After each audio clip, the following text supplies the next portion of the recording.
बंदी छोड़ सतगुरु रामपाल जी परमेश्वर जी की जय हो।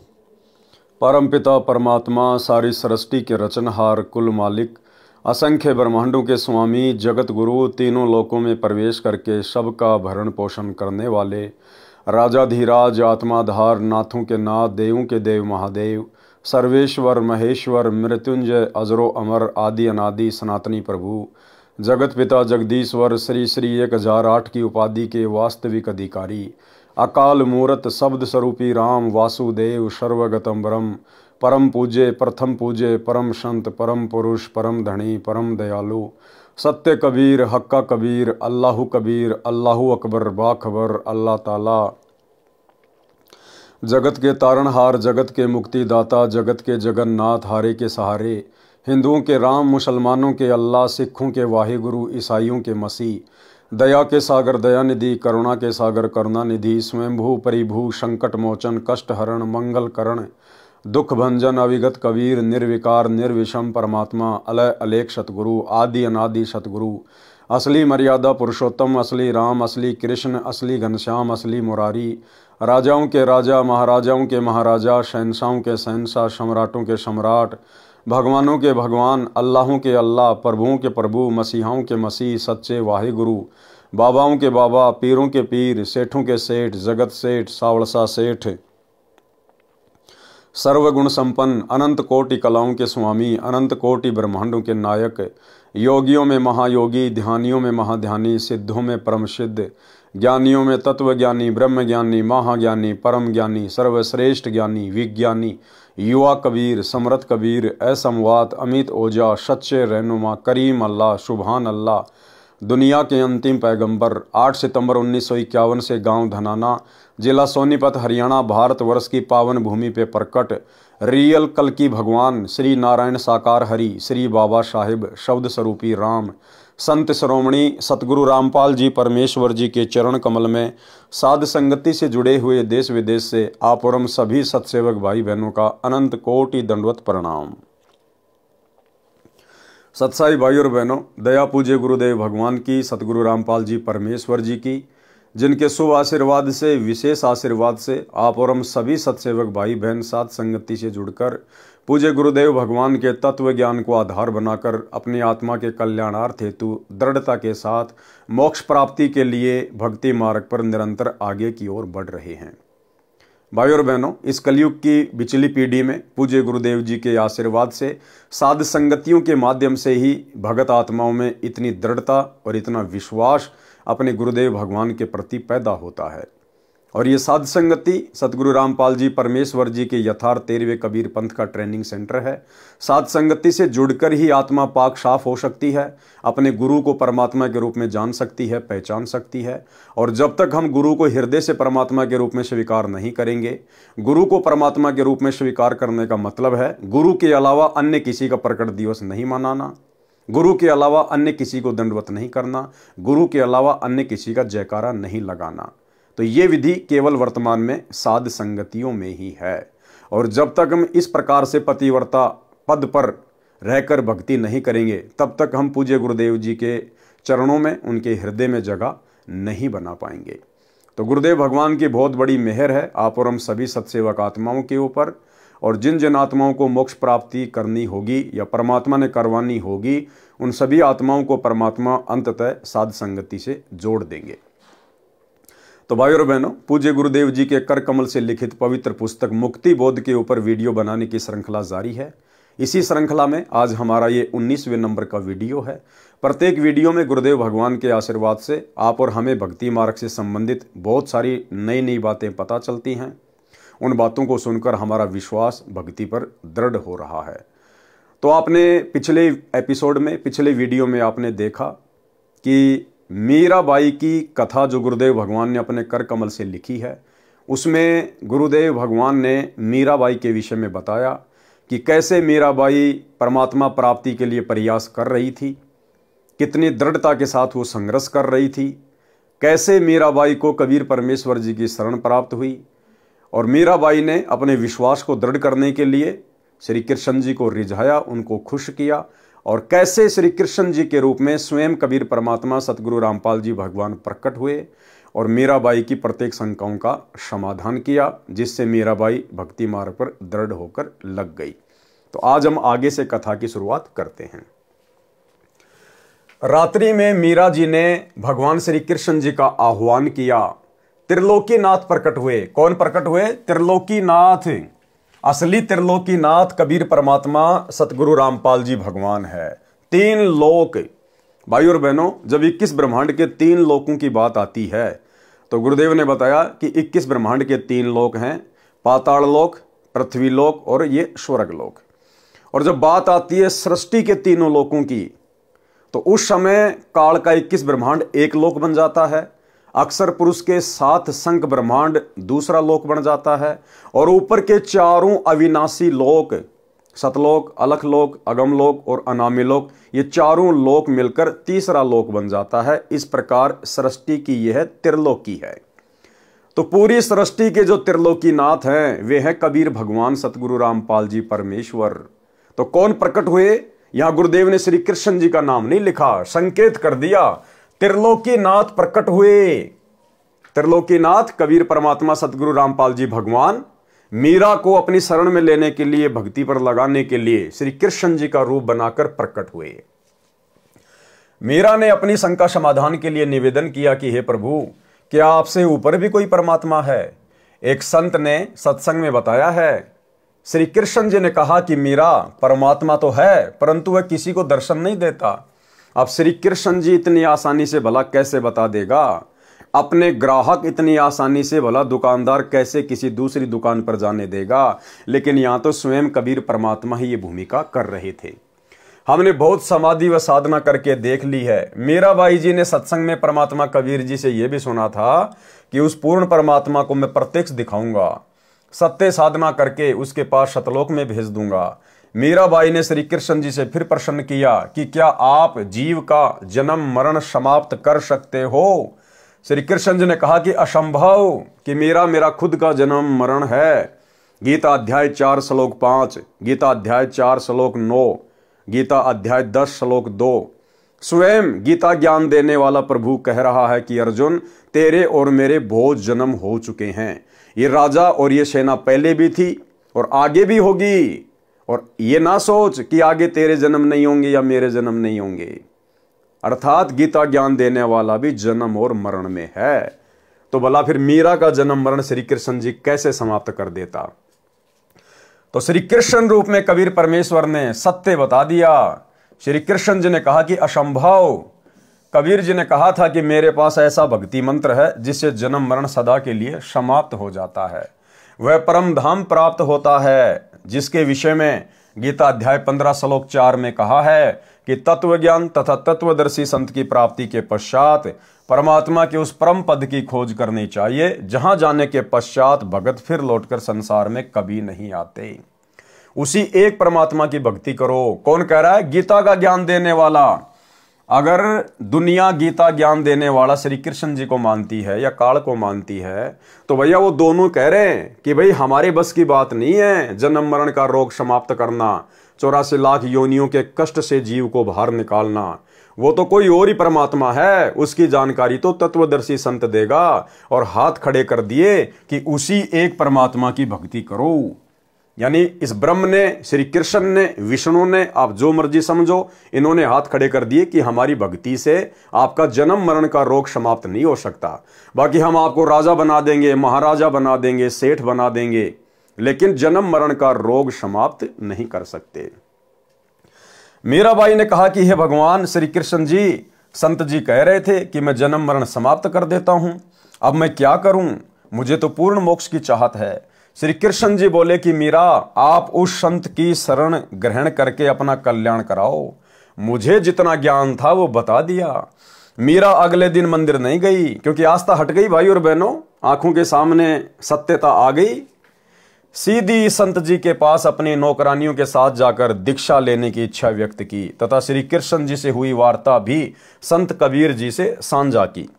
उस समय छुआछात चरम पर थी। ध्यान देना भाई और बहनों, उस समय छुआछात चरम पर थी। ठाकुर लोग अपने को सर्वोत्तम मानते थे। परमात्मा मान बढ़ाई वाले प्राणी को कभी नहीं मिलता, और अगर मिल भी गया उसके संस्कार के कारण तो परमेश्वर उसको हृदय से स्वीकार नहीं करेगा। अर्थात जाति और धर्म का अभिमान करने वाला भगत कभी भी सतगुरु की शरण में आने के बाद सतलोक प्राप्त नहीं कर सकता। ये तो 650 साल पहले की बात है। उस समय कोई तत्व ज्ञान नहीं था, इसलिए लोग अभिमान किया करते थे जाति का। लेकिन आज सतगुरु रामपाल जी परमेश्वर जी की शरण में आने के बाद भी साध संगति के अभाव से ज्यादातर भगत भाई बहनों के अंदर अपने ब्राह्मण होने का, अपने ठाकुर होने का, राजपूत होने का अभिमान कूट कूट के भरा हुआ है। एक आपको नमूना दिखा देता हूं। मध्य प्रदेश का सतलोक आश्रम से जुड़ा हुआ एक सारनामी भगत है, और किस प्रकार एक सतसेवक भाई के साथ में बदतमीजी से बात कर रहा है, अपने ठाकुर होने का अभिमान कर रहा है, गर्व कर रहा है। 3 मिनट की कॉल रिकॉर्डिंग में कोई 10 बार कह दिया कि मैं तो ठाकुर हूं, ठाकुर भगवान ने ठाकुर बनायो ठाकुर, और ठाकुर तो ठाकुर ही रहेगो, तेरे कहने से कोई चमार थोड़ी बन जावेगो, भगवान ने मोको ठाकुर बनायो ठाकुर। अब उस मूर्ख को यह नहीं पता कि किस भगवान ने तेरे को ठाकुर बनाया है। अरे इस काल भगवान ने ठाकुर बनाया है, चमार बनाया है, ब्राह्मण बनाया है, राजपूत बनाया है। इस कबीर परमात्मा ने किसी को ठाकुर नहीं बनाया। इस पूरी सृष्टि का ठाकुर वो खुद है, और उसकी बराबरी कोई नकली ठाकर नहीं कर सकता। तो भाई और बहनों, साध संगति से ना जुड़ने के कारण जीव अपने अहंकार को समाप्त नहीं कर पाता है, अपनी असलियत से वाकिफ नहीं हो पाता है। तो एक छोटा सा सैंपल सतलोक आश्रम मैनेजमेंट हरियाणा से जुड़े हुए सारनामी भगत का। सोचिए, जब सारनामी भगत भाई बहनों का ये हाल है तो बाकी लोगों की हालत क्या होगी, सुनिए। हेलो। हाँ भगत जी, सच है। क्या विचार है भैया प्रेमदास, तेरा विचार क्या है? कुछ भी नहीं है भगत जी, क्या विचार है? ऐसे क्यों कमेंट करके लिख रहा? मैं तो दीवान सिंह ठाकुर हूँ ही, तेरे कहने से ठाकुर थोड़ी कहूंगा मैं। भगवान ने मुझे ठाकुर बनाया तो ठाकुर ही रहूंगा। तो वही तो बात है भगत जी यार। ठाकुर ही हूँ मैं, क्या जमार थोड़ी हूँ। हाँ वही तो है, ठाकुर ही हूँ मैं तो, तेरे कहने से थोड़ी होगा यार।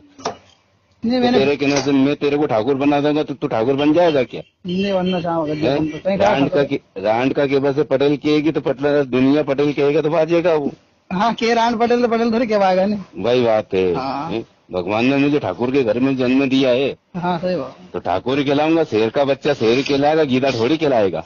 हाँ हाँ है सही बात। शेर के बच्चे को गीदड़ कह देगा, तेरे कहने से कोई तू उसको गीदड़ कह देगा तो कोई भी गीदड़ उसको गीदड़ थोड़ी बन जाएगा वो।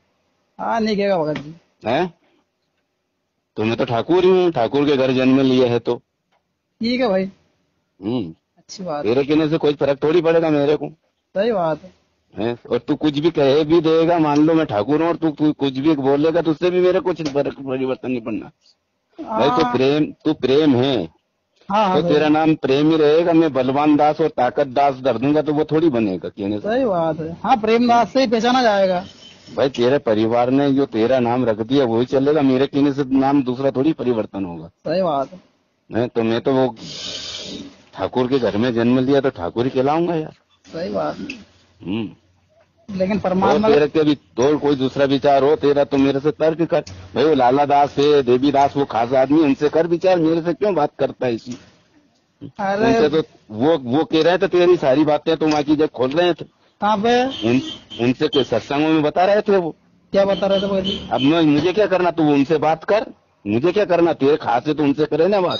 मैं तो पहले भी तेरा लिए अच्छा था और आज भी अच्छा रहूंगा, और आने वाले समय में भी मैं कभी मिलूंगा तो अच्छे ही मिलूंगा तेरे को। तेरी बात करना कि हाँ यार दीवान दास ही था ये। भाई भगत जी दास नहीं हो, आपके यूँ थोड़ी लिखे हो यार भगत जी।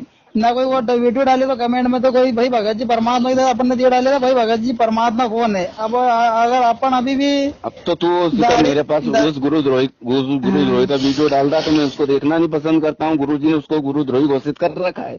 भाई तेरे कहने से कुछ थोड़ी होगा। वही तो कहा मैंने कि ठाकुर रहेगा वो तो ठाकुर ही रहेगा। जब मेरे परमात्मा ने उसको गुरुद्रोही घोषित कर दिया पवन दास को, तो तू उसको गुरु मानने या कुछ भी मान, मैं तो उसको गुरुद्रोही मानूंगा नहीं। मेरे लिए परमात्मा है वो जो कहेंगे उस पे चलूंगा, तेरी बातों पे थोड़ी चलूंगा मैं। भाई भगत जी परमात्मा ने भी गुरु घोषित नहीं करा है। सुन ले प्रेमदास। हाँ हाँ पहले मेरी सुन ले, बीच में नहीं बोला था कुछ भी। तो भाई और बहनों, परमेश्वर ने कहा कि जाति अभिमान करने वाला कभी भी परमात्मा को प्राप्त नहीं कर सकता। मीराबाई की परीक्षा के लिए कबीर जी ने संत रविदास जी से कहा कि आप मीरा राठौर को प्रथम मंत्र दे दो, ये मेरा आपको आदेश है। संत रविदास जी ने आज्ञा का पालन किया। अब विचार करो भाई और बहनों, कबीर परमेश्वर जी ने रविदास जी को ही क्यों चुना मीरा को नाम दीक्षा देने के लिए? अगर कोई ये समझे कि परमात्मा ये चेक करना चाहते थे कि मीरा के अंदर जाति अभिमान है या नहीं है, क्योंकि जाति अभिमान भक्ति में नहीं चलता है, तो परमात्मा कबीर जी ने रविदास जी के पास मीरा को भेज दिया, क्योंकि रविदास जी वेल नोन थे और सबको पता था कि ये चमार जाति से हैं। और रविदास जी ने भी कह दिया था मीरा को कि मीरा, मैं हूं चमार जाति से, और देख आज तो तू मुझे अपना गुरु धारण कर रही है, कल को ये समाज ना जाने तुझे क्या क्या ताने मारेगा, चमार से नाम ले आई, फलाना दिखना, और उस समय अगर तेरे मन में जरा भी दोष आ गया तेरी भक्ति बर्बाद हो जाएगी। तो मीरा ने कहा कि आप मेरे पिताजी, मैं आपकी बेटी, बाढ़ में जाओ संसार। अगर आज भक्ति नहीं करी, जाति पाति के चक्कर में उलझी रही, कल को यदि मैं गधी या कुतिया बन के घूमूंगी, ये ठाकुर समाज मेरे कहां काम आएगा, क्या मेरी इज्जत रक्षा करेगा? अब भाई और बहनों, विचार करने की बात है। जाति अभिमान को देखने के लिए या मान बड़ाई को देखने के लिए ही कबीर परमेश्वर जी ने रविदास जी के पास मीराबाई को नहीं भेजा था, क्योंकि कबीर परमात्मा कौन से उस समय ब्राह्मण जाति में थे? कबीर परमात्मा भी तो जुलाहा जाति में थे। जुलाहा लोग तो उस समय इस तत्व ज्ञान के अभाव में चमार जाति से भी ज्यादा हे समझे जाते थे, घटिया समझे जाते थे। हालांकि परमेश्वर के मार्ग में, इस परमात्मा की सृष्टि में, उनके विधान में कोई जाति धर्म नहीं है, लेकिन अज्ञानी धर्मगुरुओं ने काल प्रेरणा से ये दीवारें समाज में खड़ी कर रखी हैं। तो कबीर परमात्मा उस समय खुद भी तो जुलाहा जाति में थे, एक भूमिका कर रहे थे। तो मात्र मीराबाई में जाति अभिमान को देखने के लिए रविदास जी के पास नहीं भेजा था। कबीर परमात्मा को पता था कि समाज में छुआछात कितनी है, लोग जाति अभिमान करते हैं। आने वाले समय में लोग थोड़ा बहुत दबेंगे, ज्यादा ऊपर मुंह उठा के बात नहीं करेंगे, जो अपने आप को क्षत्रिय समझते हैं, ठाकुर समझते हैं, राजपूत समझते हैं, क्योंकि उनके ऊपर एक बंदिश होगी कि भाई अगर तुम इतने बड़े ठाकुर हो, इतने बड़े राजपूत हो, तो मीराबाई ने फिर 600 साल पहले रविदास जी से, जो कि चमार जाति से थे, उनसे उपदेश क्यों लिया? ठाकुरों का गुरु तो चमार है। मीराबाई राठौड़ जाति से थी, ठाकुर थी, और उसने अपने आत्म कल्याण के लिए जाति पाति को नहीं देखा। रविदास जी से, चमार जाति के संत से जाकर उपदेश ले लिया। फिर तुम आज वर्तमान में क्यों जाति पाति के चक्कर में पड़े हो? तो ये बहुत सारे कारण थे भाई और बहनों। परमात्मा ने इसलिए स्वयं ही रविदास जी का रूप बनाया। रविदास जी ने मीराबाई को उपदेश नहीं दिया, क्योंकि रविदास जी तो एक भगत थे, और ये पांचों मंत्र की दीक्षा किसी भगत को देने के आदेश नहीं है इस परमात्मा के। किसी भी युग में इतिहास उठा के देख लो आप, 650 साल पहले धर्मदास जी परमात्मा के परम भगत थे, और कबीर परमात्मा ने धर्मदास जी को भी आदेश नहीं दिया पांचों मंत्रों की दीक्षा के लिए। धर्मदास के 80 साल की उम्र में जो पुत्र हुआ था चूड़ामणि और मुक्तामणि, परमात्मा ने उसको आदेश दिया था आगे दीक्षा देने के लिए, ना कि धर्मदास को। तो भला रविदास को कैसे आदेश दे देंगे? तो ये सारे खेल भाई और बहनों कबीर परमेश्वर ने स्वयं ही खेले थे। ये मेरा आपको आदेश है। संत रविदास जी ने आज्ञा का पालन किया। संत कबीर परमात्मा जी ने मीरा से कहा कि बहन जी, वो बैठे संत जी, उनके पास जाकर दीक्षा ले ले। बहन मीरा जी तुरंत रविदास जी के पास गई और बोली, संत जी दीक्षा देकर कल्याण करो। संत रविदास जी ने बताया कि बहन जी, मैं चमार जाति से हूं, आप ठाकुरों की बेटी हो, आपके समाज के लोग आपको बुरा भला कहेंगे, जाति से बाहर कर देंगे, आप विचार कर लें। मीराबाई अधिकारी आत्मा थी, परमात्मा के लिए मर मिटने के लिए सदा तत्पर रहती थी। बोली, संत जी आप मेरे पिता, मैं आपकी बेटी, मुझे दीक्षा दो। भाड़ में पड़ो समाज, भाड़ में पड़ो समाज। भाई और बहनों, गुरुदेव ने बताया कि भगत का और जगत का, यानी भगत समाज का और जगत समाज का हमेशा से 36 का आंकड़ा रहा है। उनके विचार कभी भी भक्ति मार्ग पर मेल नहीं खा सकते, कभी भी दिन और रात कभी एक नहीं हो सकते। इसलिए हमने इस भक्ति मार्ग पर यह ज्ञान समझने के बाद समाज की परवाह नहीं करनी चाहिए, लोक लाज में नहीं आना चाहिए। हमने अपने आत्म कल्याण की चिंता होनी चाहिए। बोली संत जी, आप मेरे पिता, मैं आपकी बेटी, मुझे दीक्षा दो, भाड़ में पड़ो समाज। कल को कुतिया बनूंगी तब ये ठाकुर समाज मेरा क्या बचाव करेगा। सत्संग में बड़े गुरुजी अर्थात कबीर जी ने बताया है कि कबीर कुल करनी के कारण, यानी समाज के कारण, परिवार के कारण, आन उपासना करने वाले रिश्तेदारों के कारण हंसा गया बिगोए, यानी उनकी लोक लाज में आकर, दबाव में आकर ये जीव, हंसा मानी जीव, जीव गया बिगोए, यानी इसने अपना जीवन नष्ट कर लिया। तब कुल क्या कर लेगा, ये समाज तेरा उस समय क्या करेगा जब 4 पांव का होए। 4 पांव का मतलब जानवर बन जाना, गधा, सुअर, कुत्ता, बैल बनना। उस समय तुझे उन दुखों से ये समाज कैसे बाहर निकालेगा।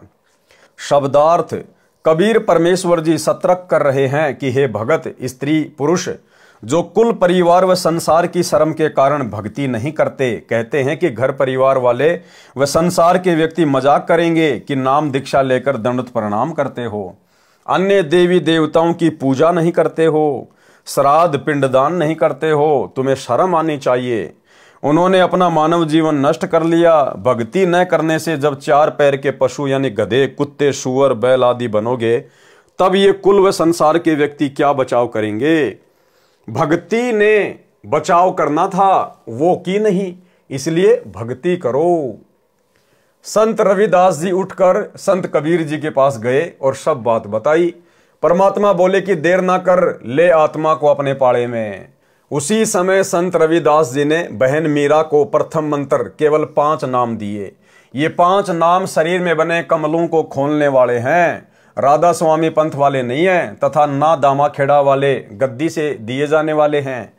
उनसे भिन्न मोक्ष में सहयोगी मंत्र हैं। मीराबाई को बताया कि यह इनकी पूजा नहीं है, इनकी साधना है। इनके लोक में रहने के लिए, खाने पीने के लिए जो भक्ति धन चाहिए वह इन मंत्रों से ही मिलता है। गुरुदेव ने अन्य उदाहरण दिया कि साधना और पूजा में क्या अंतर होता है। जैसे हमें जल की आवश्यकता है, हम कहाँ गए, हैंडपंप के पास में गए, हमने हैंडपंप की साधना की, साधना यानी मजदूरी। हमने हैंडपंप को चलाया, ऊपर नीचे किया। हम हैंडपंप को ऊपर नीचे चलाकर उसकी पूजा नहीं कर रहे, हम केवल मजदूरी कर रहे हैं, साधना कर रहे हैं। क्यों? उस पूज्य वस्तु के लिए, जल के लिए। हमारा जो पूज्य है वो हैंडपंप नहीं है, जल है। लेकिन वो जल हमें वो मिलेगा कब? जब हम हैंडपंप की साधना करेंगे, मजदूरी करेंगे, उसको चलाएंगे, तब वो पूज्य वस्तु हमें प्राप्त होगी। तो ठीक इसी प्रकार ये जो देवी देवताओं के जो मंत्र हैं, ये इनकी पूजा नहीं करते हम। पूजा तो हमने केवल अपने गुरुदेव भगवान के, अपने इष्ट कबीर परमात्मा की करनी है। ये 5 मंत्र इन देवी देवताओं की जिनकी हम साधना करते हैं, ये मोक्ष में सहयोगी हैं। मोक्ष तो परमात्मा की भक्ति से, इनके सत मंत्र से होगा, इनके सतनाम से होगा। लेकिन इस भक्ति को सुचारू रूप से करने के लिए हमें यहां जो आवश्यक वस्तुओं की जरूरत है, अन्न धन की जो जरूरत है, वो हमें परमात्मा इन देवी देवताओं के माध्यम से उपलब्ध करवाएंगे। जैसे हम लोग किसी टहनी की पूजा नहीं करते, हम लोग जो है फल प्राप्त करने के लिए हम पेड़ की जड़ में पानी डालते हैं, हम टहनियों में पानी नहीं डालते। लेकिन फल तो टहनियों के लगेंगे, इसलिए हमने जड़ में पानी डालना पड़ेगा। ठीक इसी प्रकार हमने पूजा तो अपने पूज्य गुरुदेव भगवान की करनी पड़ेगी। लेकिन यहां की जो व्यवस्था है वो गुरुदेव ने इन देवी देवताओं के हाथों में संभाला रखी है। तो हमें यहां की जो सुविधाएं, जो लाभ प्राप्त होंगे, वो इन देवी देवताओं की साधना करने से ही होंगे।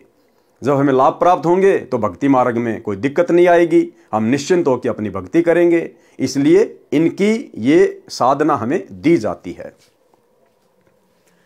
मीराबाई को बताया कि ये इनकी पूजा नहीं है, इनकी साधना है। इनके लोक में रहने के लिए, खाने पीने के लिए जो भक्ति धन चाहिए वह इन मंत्रों से ही मिलता है।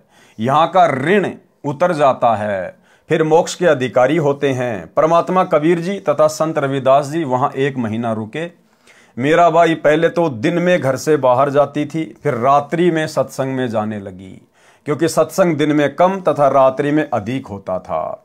क्योंकि दिन में समय निकाल लेता, कोई रात्रि में। मीरा के देवर राणा जी मीरा को रात्रि में घर से बाहर जाता देखकर जल भुन गए, परंतु मीरा को रोकना तूफान को रोकने का समान था। क्या कह रहे हैं गुरुदेव? मीराबाई को रोकना तूफान को रोकने के समान था। यानी आज की माता बहनों को भी भक्ति मार्ग पर इतनी दृढ़ता अपने अंदर पैदा करनी पड़ेगी अपने आत्म कल्याण के लिए। जो भक्ति करते करते भी अपने सास ससुर को, अपने पति का भय मानती हैं, उन माता बहनों को अपने गुरुदेव भगवान के ऊपर विश्वास करके इतनी दृढ़ता लानी पड़ेगी। परमात्मा ने बताया इस भक्ति के लिए तो ध्रुव पिटा, प्रहलाद पिटा, मीराबाई ने मार खाई, और 650 साल पहले हमारे गुरुदेव कबीर भगवान ने तरह तरह की यातनाएं सही, दुनिया की गालियां खाई, मार पिटाई खाई। फिर भला हमें अपने आत्म कल्याण के लिए 2-4 गालियां, 2-4 थप्पड़ मुक्के खाने में किस बात की परहेज? एक छोटा सा सत्संग गुरुदेव भगवान का, ये सत्संग हमें यही शिक्षा देगा। यदि हम दृढ़ता के साथ गुरुदेव भगवान के चरणों को पकड़ के बैठे रहे, यदि हम भक्ति को त्यागने का मन में विचार भी नहीं करेंगे, तो ये परमात्मा हमारी रक्षा करेगा, परमात्मा हमें संघर्ष में सफलता दिलवाएगा। तो एक छोटा सा सत्संग जो आप और हमें प्रेरणा देगा कि किस प्रकार से हमने भक्ति मार्ग पर सफलता के लिए दृढ़ता के साथ में संघर्ष करना चाहिए। सुनिए। ऐसे और भी बहुत से भक्त बताते हैं, ऐसे ऐसे वो आदि चलन लग गया। जब 100 का नोट पाया, एक माई कह रही थी जी मैं पति तो नाम नहीं ले रहा, बाधा भी करता था। समागम आ गया, करौथे आश्रम में जब हम सत्संग करते थे, तो मैंने अपने पति से कहा कि मैं सत्संग में जाऊंगी, मैंने 100 रुपये दे दे। ये 10 वर्ष पहले, 8-9 वर्ष पहले की बात है। वो कहने लगा मैं तेरे को चवन्नी नहीं दूं, और तो तीसरे दिन झोला ठावे और वहां चली जाती है। वो कहने लगी मैं कोई गलत जगह जाती हूँ। 60-65 साल की उम्र की बुढ़िया थी, और तेरे बेटे जान लग रहे वहां पर। बेटे तो अपनी कमाई करे, वो ले जाते हैं किराया। मैं किराया मान ले उनसे मांग भी लूं तो नखरे करता है, क्योंकि बेटे अलग हो रहे हैं, उनसे थोड़ा द्वेष रखता है, उनसे कैसे ले लेगी, वहां जाओ भी नहीं गी। तो उसने कहा कि मुझे 100 रुपये दे दे। मैं बोला कति नहीं जान दूं, और जाके दिखाइए आज तू।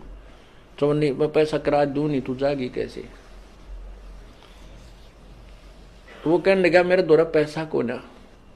फिर आखिर में ये बहाना मिला उसने कि मेरे द्वारा 100 रुपये को नहीं। वो क्या कहती है उसकी पत्नी कि मैं तो बैठकर रोने लगी, जहां पूजा स्थल है रोने लगी है। भगवान देख कौन बनी। हम एक दूसरे के ऐसे बांध रखे हैं कि हम इनसे अब अपने भगवान के दरबार में भी नहीं जा सकते। आखिर में कहने की मैंने ये सोच लिया कि मैं अभी चाहती हूँ किसी पड़ोसन पर मांग मूंग कर मैं जाऊंगी। इतना दृढ़ निश्चय मैंने कर ही लिया था, लड़ाई होगी, बोलेगी, मार पीट लेगा और 2 मुक्के खा लेगी भगवान के नाम पे। ध्रुव पिटा, प्रहलाद पिटे, मीराबाई पिटी। ऐसे ही निर्णय होता है, ऐसे ही परमात्मा निकटाता है। इतने में बूढ़ा साइकिल लेकर जा था, गांव से निकला, सड़क थी अच्छी, जो दिल्ली के, ये पंजाब खोड़ की बात है, और वहां वो गया होगा सड़क के ऊपर आधा किलोमीटर। एक 100 का नोट ऐसे हवा में उड़ा, अगले साइकिल के अगले पहियों की ताड़ियां में आके चिपक गया, और उसने रोका तुरंत साइकिल। 100 का नोट ताजा, उसकी तो घीघी बंद की, घबरा गया, उल्टा आया, आकर ने बोला ले भगवान, तेरे भगवान ने भेज दिया, तेरा 100 का नोट ले जा। और उसका जो है ना पसीने आ रहे, उसके बाद उसने मुझे मना नहीं किया। तो यहां परमात्मा कहते हैं पति भरता पग जमी पर जो जो धर है पाव, समर्थ झाड़ू देत है ना काटा लग जावे। पति भरता भूखी रहे यानी पति भर्ता को, यानी सच्ची उस अनन्य मन से पूजा कर रही भक्त आत्मा को कोई अभाव होता है, किसी चीज की आवश्यकता होती है और वो वास्तव में उसकी आवश्यकता है, तो कहते हैं पतिव्रता भूखी रहे वहां समर्थ घर सोच, ऐसे पति की स्त्री के, ऐसे पति की स्त्री के काल कर्म हो मोक्ष मोच। कहते हैं जैसी भक्त आत्मा जब दुखी होती है तो भगवान के दरबार में भी चिंता बन जाती है, और ऐसे पति की स्त्री के काल कर्म हो मोक्ष, जो ऐसी दृढ़ता के साथ, समर्पण के साथ, पूरे विश्वास के साथ भगवान पर लगती है, उसके नाम पर, कहते हैं उन्हीं का मोक्ष होता है, उन्हीं के पाप कर्म नष्ट होते हैं। कहते हैं नुक्ते ऊपर रिच जगा रे कोट कर्म जल जा तुम्हारे, ये नुक्ते होते हैं जो हम लोग लाज और किसी परमात्मा के नाम पर ना किसी पति से, ना पत्नी से, ना पुत्र से कोई दबाव नहीं मानते अपने आत्म कल्याण के लिए, तो परमात्मा प्रसन्न होता है। परमात्मा कहते हैं मात पिता सुत स्त्री, मात पिता सुत स्त्री, आलस बंधु कान, संत मिलन को जब चले ये अटकावे आण। मात पिता, बालक है, बेटा है, बेटी है, माँ बाप नहीं जानते सत्संग में, जो 15-16 साल के 20 साल तक हैं वो माता पिता के अधीन होते हैं, और जो बुजुर्ग हैं वो जब बच्चे बड़े हो जाते हैं तो बच्चे बेटा बेटियां के अधीन हो जाते हैं, बेटे का अधीन हो जाते हैं, या फिर आलस, या फिर लोक लाज। जैसे आप यहाँ सत्संग में आते हैं, कोई ना कोई जरूर टकरा देगा, कहाँ चले, बेरा है सत्संग में जान दोगे, थारा तो पाँव लिकट रहा है, तीसरे दिन वहां बैठे रहते हो, तो इस तरह के श्लोक सुना देते हो, और आप जो ज्ञान में कमजोर है इन बातों से दबाव मानने लग जाता है, और फिर वो आना भी कम कर देता है, उसको ज्ञान नहीं है। इसके लिए परमात्मा कहते हैं कि मात पिता सुत स्त्री और आलस बंधु कांड, बंधु कांड माने लोक लाज, अपने मित्रों के वो कहे हुए व्यंग्यात्मक बातों से झिझक जाना।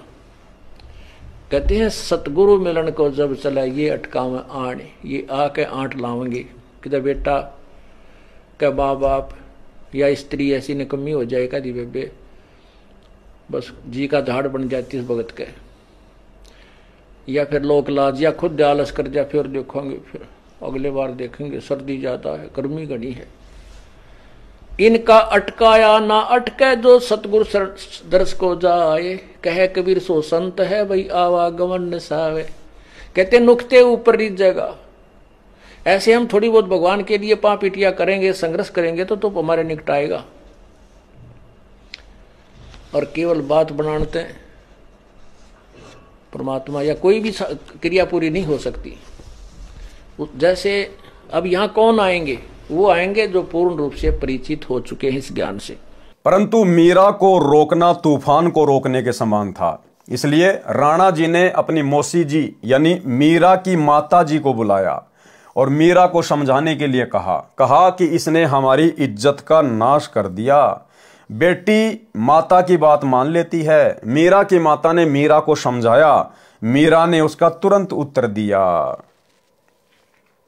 शब्द सत्संग में जाना मीरा छोड़ दे, सत्संग में जाना मीरा छोड़ दे। हाय मारी लोग करें तकरार, सत्संग में जाना मीरा छोड़ दे। अब मीरा की माता जी को राणा ने बुला लिया कि हो सकता है भाई माँ की बात बेटी मान जाए। तो मीरा की माँ ने मीरा को क्या समझाया? सत्संग में जाना मीरा छोड़ दे, सत्संग में जाना मीरा छोड़ दे। हाय मारी लोग करे तकरार, सत्संग में जाना मीरा छोड़ दे। मीरा की माँ ने कहा कि लोग तरह तरह की बातें कर रहे हैं, तेरी लड़की रात को जाती है, पता नहीं कहाँ जाती है, कैसे कैसे लोगों के बीच में ठाकुरों की लड़की होके बैठती है, समाज की नाक कटवा दी है। यानी मीरा को सत्संग में जाने से रोकने के लिए काल प्रेरणा से उसकी माँ ने बहुत तरह से समझाया। लेकिन भाई मीरा को तो परमात्मा चाहिए था, और जिन आत्माओं को सतगुरु चाहिए, जिनको अपना आत्म कल्याण करवाना होता है, गुरुदेव कहते हैं फिर वो समाज की चाल में नहीं फंसती, वो फिर किसी की नहीं सुनती। तो मीरा ने फिर क्या कहा, सत्संग में जाना मेरा ना छूटेरी, सत्संग में जाना मेरा ना छूटेरी। हाय चाहे जल के मरो सन सारे, सत्संग में जाना मेरा ना छूटेरी। हाय चाहे जल के मरो सन सारे, सत्संग में जाना मेरा ना छूटेरी। फिर मीरा की माँ ने किस प्रकार से मीरा को डराना चाहा, थारे सत्संग के राह में ये, थारे सत्संग के राह में ये। आए वापे रहते हैं काले नाग, कोए कोए नाग तन डस ले वैरी। आए वापे रहते हैं काले नाग, कोए कोए नाग तन डस ले वैरी। अब मीरा की माँ ने डराया कि ये डर जाएगी और सत्संग में जाना छोड़ देगी रात को, कि दूध जब सत्संग में जाती है ना तो रास्ते में बड़े बड़े जहरीले काले काले नाग सर्प रहते हैं, और कोई कोई सर्प तेरे को डस लेगा, मर जाएगी, पानी भी नहीं मांगेगी। तो मीरा ने अपने गुरुदेव भगवान के ऊपर विश्वास करके क्या जवाब दिया, जब गुरु मारे मेहर करेरी, जब गुरु मारे मेहर करेरी। आए वो तो सर्प गंडे वे बने जावे, सत्संग में जाना मेरा ना छूटेरी। आरी वो तो सर्प गंडे वे बने जावे, सत्संग में जाना मेरा ना छूटेरी। कि माता जी, यदि मेरे गुरुजी मेरे ऊपर प्रसन्न हैं, यदि मेरे गुरुजी मेरी मर्यादाओं से, मेरी भक्ति से, मेरे संघर्ष से अगर प्रसन्न हैं, तो मेरे गुरुजी के प्रताप से, उनके आशीर्वाद से वो जहरीली से जहरीला कोबरा सांप भी गंडेवा बन जाएगा, केचुआ। बारिश के टाइम पे छोटे छोटे आते हैं ना वो केचुए, जो किसी को काटते नहीं, किसी को खाते नहीं, उनमें जहर नहीं होता। तो मीरा ने कहा कि मेरे गुरुजी इतने समर्थ हैं, इतने शक्तिशाली हैं, वो जहरीले से जहरीला सर्प भी केचुआ बन जाएगा मेरे गुरुजी के आशीर्वाद से। अब भाई और बहनों, विचार करने की बात है। लिख कौन रहे शब्द को? सतगुरु रामपाल जी भगवान। अब आप विचार कीजिए, यदि हम मर्यादित भक्ति करेंगे, यदि हम भगत मर्यादित भक्ति करेंगे, गुरु के आशीर्वाद में चलेंगे, उनके वचन में चलेंगे, और यहां मीराबाई इतने विश्वास के साथ कह रही है, और किया परमात्मा ने उसके साथ, उसके जहर को परमात्मा ने अमृत में बदल दिया। तो मीरा ने कहा कि वो सांप भी केचुआ बन जाएगा मेरे गुरुजी के आशीर्वाद से। तो भाई और बहनों, विचार करो, ऐसा परम संत, ऐसी महान शक्ति क्या सतलोक आश्रम करोथा में और सतलोक आश्रम बरवाला में बॉडीगार्डों की फौज रखेगा? तो विचार करो, वो बॉडीगार्ड कौन थे? गुरुदेव भगवान की बॉडी की रक्षा के लिए, जिस भगवान की बॉडी नहीं है, जो भगवान पांचों तत्व के शरीर में नहीं है। हम रोज नित्य नियम में पढ़ते हैं, वाणी संख्या 23 या 24 में, गरीब ऐसा सतगुरु हम मिल्या तेज पुंज के अंग, और झिलमिल नूर जहूर है, नर रूप श्वेत रंग। गरीब ऐसा सतगुरु हम मिला, तेज पुंज की लोय, लोय मानी शरीर, जिनका शरीर तेज पुंज का है, मुझे ऐसे गुरुदेव भगवान मिले हैं। तन मन अर्पू शीस को होनी होय सो होय। और फिर हम पढ़ते हैं, गरीब ऐसा सतगुरु हम मिला, बेपरवाह अबंध, परम हंस पूर्ण पुरुष, रोम रोम रविचंद। तो ऐसा सतगुरुदेव भगवान जिनका नूरी शरीर है, 5 तत्व का शरीर नहीं, हार्ड मांस की जिनकी बॉडी नहीं, जो शब्द स्वरूपी है, क्या ये परमात्मा अपनी बॉडी की सुरक्षा के लिए बॉडीगार्ड रखेगा? और वो भी 10-10, 15-15 बड़ी बड़ी बंदूकें, स्टेन गन, एक बार में 12-12 गोलियां निकाले। तो गुरु को मानुष मानने के कारण, अपने जैसा हार्डमास का पुतला मानने के कारण, और जो लोग गुरु जी के साथ में रहा करते थे, जिनको हम परम भगत मानते हैं, बहुत बड़े बड़े सेवादार मानते हैं, उन लोगों ने गुरु को अपने जैसा हार्डमास का पुतला मानने के कारण उन लोगों ने गुरु जी की सुरक्षा के लिए, कि कहीं गुरु जी को कोई टपका ना दे, कहीं गुरु जी को कोई मार ना दे, उन लोगों ने अपनी छोटी और घटिया सोच आधार से गुरु को मानुष मानकर उन बंदूकों का इंतजाम किया था। बॉडीगार्ड बने फिर रहे थे। और बॉडीगार्ड बनने के बाद भाइयों और बहनों फिर मान बढ़ाई और अहंकार तो प्रथम है। दास देखा करता था सतलोक आश्रम बरवाड़ा में, बंदूक यहां लगा के पिस्तौल और नीचे का मुंह दिखा के चला करते थे कि भक्तों को दिखे कि मैं गुरु जी का बॉडीगार्ड हूं। ये मान बढ़ाई पैदा करती हैं ये चीजें। इस परमेश्वर को आवश्यकता नहीं है। अरे जो तीनों लोकों में प्रवेश करके सबकी सुरक्षा करता है, सबका धारण पोषण करता है, उसको सुरक्षा की आवश्यकता है क्या?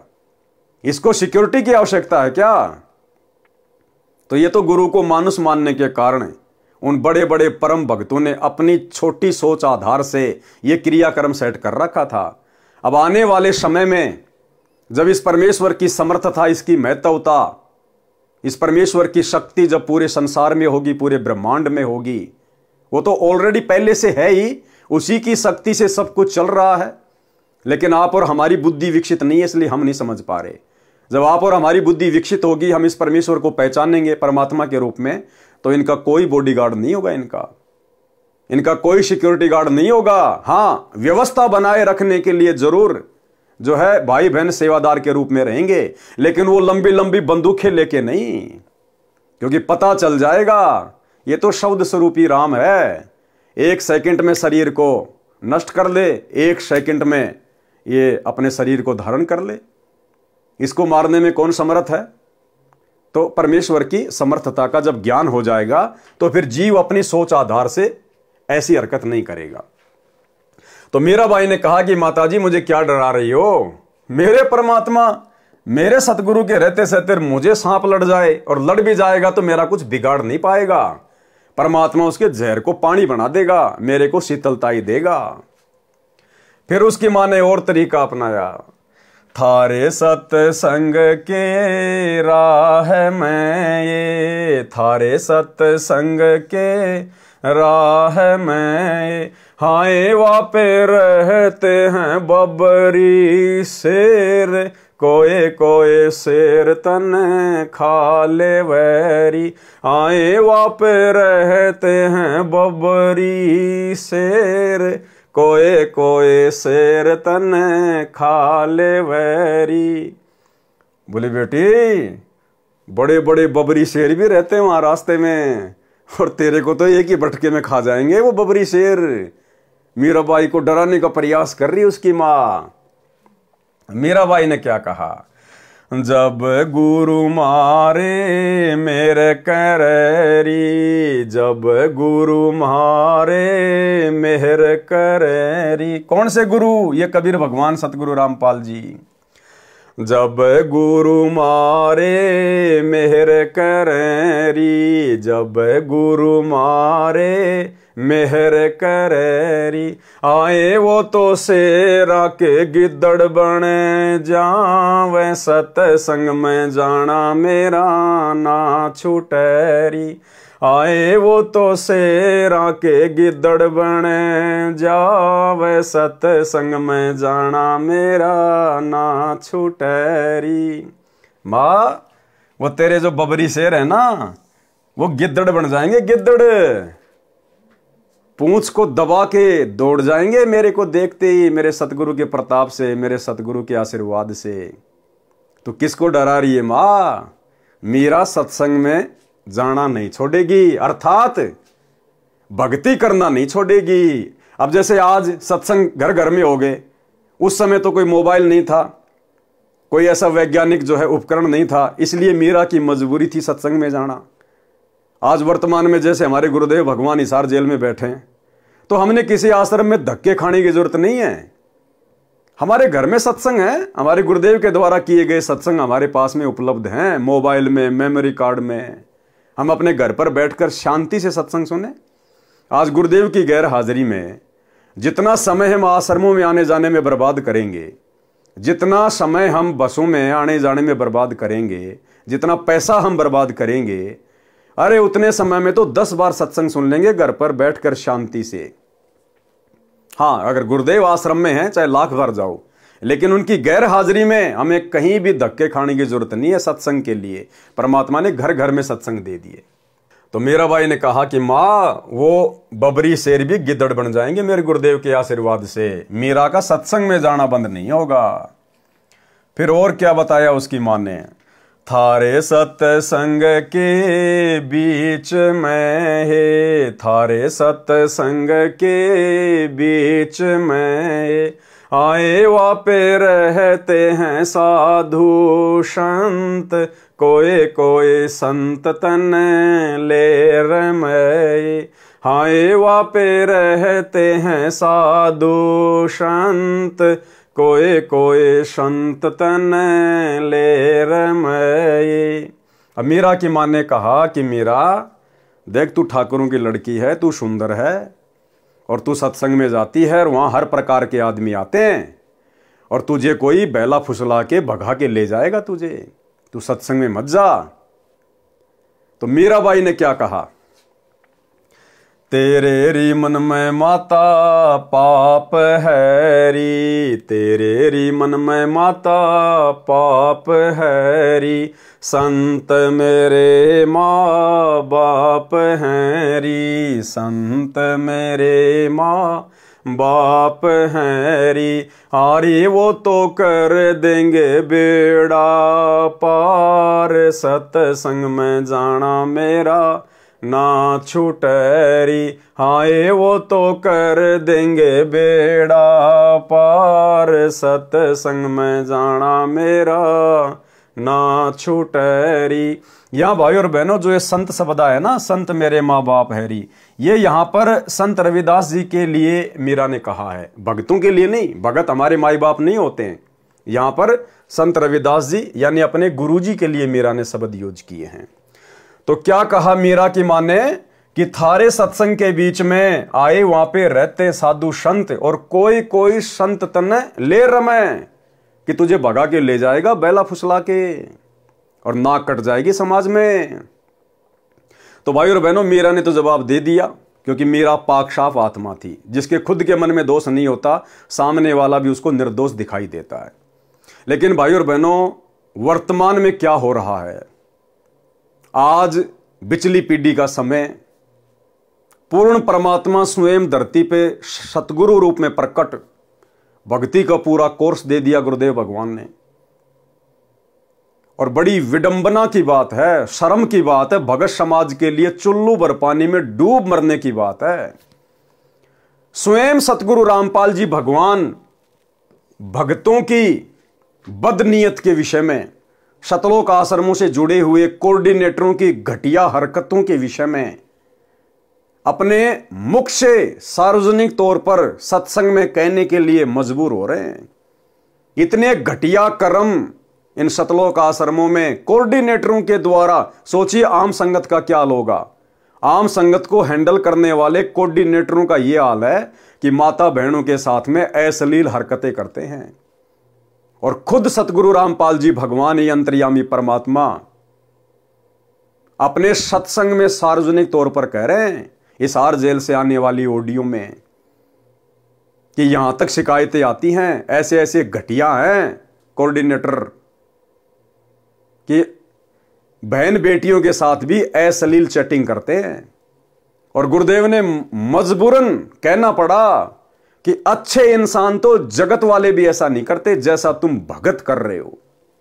सबको लपेट लिया गुरुदेव ने, सबको, अपने परिवार को, कोऑर्डिनेटरों को, आम संगत को, कि अच्छे इंसान तो जगत वाले भी ऐसा नहीं करते जैसा तुम भगत कर रहे हो। यानी भक्तों को परमात्मा ने आम सांसारिक लोगों से भी नीचा गिरा हुआ बता दिया, इतना ज्ञान लेने के बाद भी। सुनिए छोटा सा सत्संग।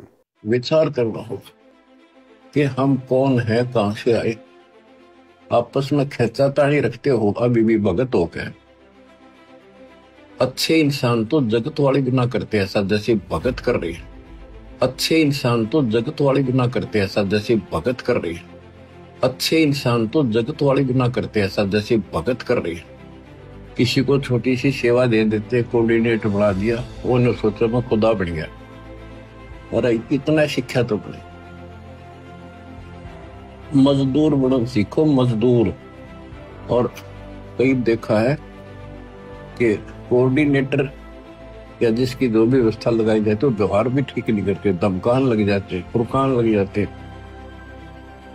और कुछ ऐसी भी शिकायतें आई हैं जो बहन बेटियों के साथ गलत मैसेज भी डालते हैं। तो वो दुष्ट लोग ना तो कोऑर्डिनेटर के योग्य है ना वो भगत के योग्य। और कुछ ऐसी भी शिकायतें आई हैं जो बहन बेटियों के साथ गलत मैसेज भी डालते हैं। तो वो दुष्ट लोग ना तो कोऑर्डिनेटर के योग्य है ना वो भगत के योग्य। और कुछ ऐसी भी शिकायतें आई हैं जो बहन बेटियों के साथ गलत मैसेज भी डालते हैं। तो वो दुष्ट लोग ना तो कोऑर्डिनेटर के योग्य है ना वो भगत के योग्य। तो ऐसा तो संगत माई कुसंगत उपजेगी, और ऐसी कुसंगत होगी फिर हम रखेंगे नहीं उसको खेत में। किसान उस कुबाड़ को पाड़ कर खेत तो बाहर फेंक देता है, तो उसको आप मिशन से निकाल दिया जाया करेगा। सुधर जाओ, एक के नहीं सुनी जाया करती, सामूहिक शिक्षा दी जाती है, अमल कर लो इन पे। कर्म बतेरे फोड़ लिए, इस ज्ञान का असर क्या हुआ? थोड़ा सा सुख होते हो फिर पक्के एजेंट काल के बन जाते हैं, बकवाद वही करनी, भगवान से दूर हो जाना। थोड़ा सा सुख होते हो फिर पक्के एजेंट काल के बन जाते हैं, बकवाद वही करनी, भगवान से दूर हो जाना। थोड़ा सा सुख होते हो फिर पक्के एजेंट काल के बन जाते हैं, बकवाद वही करनी, भगवान से दूर हो जाना। तो भाई और बहनों, कहां तो मीराबाई और कहां वर्तमान के हमारे भगत भाई बहन कैसी कैसी घटिया हरकतों में लिप्त हैं, जो गुरुदेव को अपने मुख कमल से बोलने पर मजबूर होना पड़ रहा है। तो क्या कहा मीराबाई ने? तेरे री मन में माता पाप है री, तेरे री मन में माता पाप है री, संत मेरे माँ बाप हैं री, संत मेरे माँ बाप हैं री, आए वो तो कर देंगे बेड़ा पार, सत्संग में जाना मेरा ना छूटरी, हाय वो तो कर देंगे बेड़ा पार, सत्संग में जाना मेरा ना छूटरी। फिर क्या कहा? अंतिम दाव क्या लगाया मीराबाई की माता जी ने? हाय वो तो जात चमार है, हाय वो तो जाति चमार है, इसमें हमारी हार है, इसमें हमारी हार है। कि मेरा तो ठाकुरों की लड़की और जिसको तूने गुरु बनाया रविदास जी को, वो चमार जाति से है, समाज में थू थू हो रही है। तो मीराबाई ने क्या कहा? तेरे री लेख माता चमार है री, तेरे री लेख माता चमार है री, मेरा सिर जन हार है री, मेरा सिर जन हार है री, आए वो तो मीरा के गुरु रविदास, सत्संग में जाना मेरा ना छूटरी, आए वो तो मीरा के गुरु रविदास, सत्संग में जाना मेरा ना छूटरी। तो मीरा ने इस प्रकार से भक्ति मार्ग पर ज्ञान को आधार बनाकर अपने गुरु पर विश्वास करके अपनी मां को भी, जो कि काल का जाल फैलाने आई थी, उसको परास्त किया। तो ये मीरा की कथा में शिक्षा देती है भाई और बहनों, आज आप और हमने भी भक्ति मार्ग पर इतने संघर्ष की आवश्यकता है।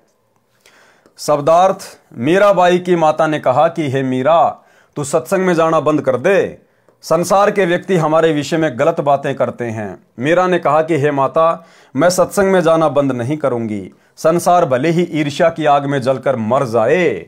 माता ने मीरा को भय कराने के लिए बताया कि जिस रास्ते से तू रात्रि में सत्संग सुनने के लिए जाती है, उस रास्ते में सर्प तथा सिंह रहते हैं, वे तुझे मार देंगे। मीरा ने उत्तर दिया कि मेरे गुरुजी इतने समर्थ हैं, वे कृपया करेंगे तो सिंह तो गिद्दड़ की तरह व्यवहार करेंगे, गिद्दड़ की तरह, और सर्प ऐसे निष्क्रिय हो जाएंगे जैसे गंडे हुए प्राणी होते हैं, जो सर्प जैसे आकार के होते हैं परंतु 6 या 8 इंच के लंबे और आधा इंच गोलाई के मोटे होते हैं, वे डसते नहीं हैं। मीरा की माता ने फिर कहा कि सत्संग सुनने वाले स्थान पर कुछ युवा भगत पुरुष भी रहते हैं, कोई तेरे को कहीं ले जाएगा और गलत कार्य करेगा। और आज तो भाई और बहनों, पुस्तक सेवा के बहाने आज की मीराबाइयां जानबूझ के गलत कार्य करती हैं। जानबूझ के मैं तुमसे मिलने आई पुस्तक सेवा के बहाने अपनी रमणी की बातें खुद ही सेट कर लेते हैं, माँ बाप जाओ भाड़ में। ये है वर्तमान की मीराबाइयों की हालात। मीरा ने उत्तर दिया कि हे माता, आपके मन में दोष है, इसलिए आपके मन में ऐसे विचार आए। अब ये मत कहना कि पवन दास के मन में दोष है इसलिए बोल रहा है। मैंने तो वो भाषा बोली है जो पूज्य गुरुदेव भगवान ने हिसार जेल से ऑडियो बनाकर भेजी है। एज इट इज आपको सुनाई है मैंने। मेरे मन में कोई दोष नहीं है, मेरे लेखे तो बाढ़ में जाओ, मेरा क्या बिगाड़ लेंगे भाई। हम तो केवल आप लोगों को जागरूक कर रहे हैं, सचेत कर रहे हैं कि गुरु की गैर हाजिरी में इन आश्रमों में धक्के खाने मत जाओ, घर बैठ के भक्ति करो। ये परीक्षा चल रही है, क्या पूरी जिंदगी ऐसे धक्के खाओगे क्या? अरे जब गुरु सतलोक चला जाएगा फिर क्या करोगे, फिर भी क्या धक्के खाओगे? तो गुरु वर्तमान में हिसार जेल में बैठ के यही तो रिहर्सल देख रहा है कि सोचो यदि मैं बरवाला कांड के बाद सतलोक चला जाता किन्हीं कारणों से, तो मेरे पीछे से ये तो इसी प्रकार से डंडे के यार बन के घूमते। जैसे पशु डंडे का यार होता है, उसको भय दिखा के उसको चलाया जाता है, ऐसे आज ये कोऑर्डिनेटर डंडा दिखा दिखा के फर्जी आदेशों का पीला पर्चा निकाल के डरा धमका के आप लोगों से अपना उल्लू सिद्ध कर रहे हैं। हे माता, वे संत व भगत तो मेरे माता पिता के समान हैं, वे ऐसा गलत कार्य नहीं करते। मीरा की माता ने छुआछात के कारण मीरा को रोकना चाहा, कहा कि हे मीरा, तेरा गुरु रविदास तो अनुसूचित जाति का चमार है, इससे हम राजपूतों की बेइज्जती हो रही है, सत्संग में जाना बंद कर दे। मीरा ने कहा कि हे माता, आपके विचार से मेरे गुरुजी अनुसूचित जाति के चमार हैं, मेरे लिए तो मेरे परमात्मा हैं, मैं उनकी बेटी, वे मेरे पिता हैं, सत्संग में जाना बंद नहीं होगा। कुछ वर्ष के पश्चात अपने देवर के अत्याचारों से परेशान होकर घर त्याग कर वृंदावन में चली गई। यानी मीरा ने घर छोड़ा, लेकिन विशेष परिस्थितियों में, जब बात हद से ज्यादा बढ़ गई, बेचारी भक्ति नहीं कर पा रही थी, तब कहीं जाकर मीरा ने घर छोड़ने का निश्चय किया। और भाई और बहनों, मीरा के घर छोड़ने से उस घर पर कोई दिक्कत नहीं आनी थी, लेकिन आज आप और हम भगत भाई बहनों ने संघर्ष करना है। यदि परिस्थितियां बद से बदतर हो जाएं कि आपकी भक्ति हो ही नहीं रही, तो फिर सोच समझ कर आप जी ने अपना कदम उठाना है, अपना आगे का देख कर कि मैं आगे क्या करूंगा, कहां रहूंगा, क्या काम धंधा करूंगा, क्या खाऊंगा, क्या खाऊंगी, तब कहीं जाकर अपना कदम उठाना है। अन्यथा संघर्ष करना है। संघर्ष करेंगे तो परमात्मा साथ देगा वर्तमान में, क्योंकि मालिक को पता है कि ये आत्माएं कितनी कमजोर हो चुकी हैं, ये मीराबाई की तरह संघर्ष नहीं कर सकती। इसलिए परमात्मा हमारा साथ देगा। यदि हम थोड़ा बहुत भी संघर्ष करेंगे, तो थोड़ी बहुत गालियां खा लेंगे, 2-4 मार डुक्के खा लेंगे, तो परमात्मा हमारा साथ देगा। और यदि फिर भी परिस्थितियां बद से बदतर हैं, तो उसी स्थिति में आप और हमने घर छोड़ना चाहिए, जब हम अपना आगे का देख लें कि आगे मेरा ठिकाना क्या होगा। अगर किसी भगत भाई बहन के घर पे जाके बैठना है तो अपना घर मत छोड़ना, फिर इससे अच्छा तो अपने घर में पड़े रहना फिर, क्योंकि भगत का भगवान के अलावा दूसरा कोई नहीं है। भगत भी आपको 2 दिन रख लेगा, 10 दिन रख लेगा, ज्यादा से ज्यादा 1 महीना निकाल देगा। हो सकता आपको शर्म के मारे ना बोले, लेकिन उसके अंदर फिर वही बातें चलना शुरू हो जाएंगी कि मैंने तो आफत मोल ले ली, मैंने इसको नहीं बुलाना चाहिए था। तो हम किसी और की आत्मा दुखी करें, किसी और की भक्ति में भंग डालें। इससे अच्छा मीराबाई की तरह, ध्रुव की तरह, प्रहलाद की तरह, हमारे परमात्मा की तरह 2-4 थप्पड़ मुक्के खा के ही नीचे गर्दन करके घर में पड़े रह के अपनी भक्ति पे लगे रहें। भाई परमात्मा का वचन टूटता नहीं है। परमात्मा कहते हैं राम नाम रटते रहो जब तक घट में प्राण, और कभी तो दीनदयाल के भिनक पड़ेगी कान। अरे कभी तो परमात्मा आपके संघर्ष को देखते हुए आपकी सुनेगा। तो हमने संघर्ष करना है, हमने छोटी छोटी बातों पे घर छोड़कर नहीं जाना है।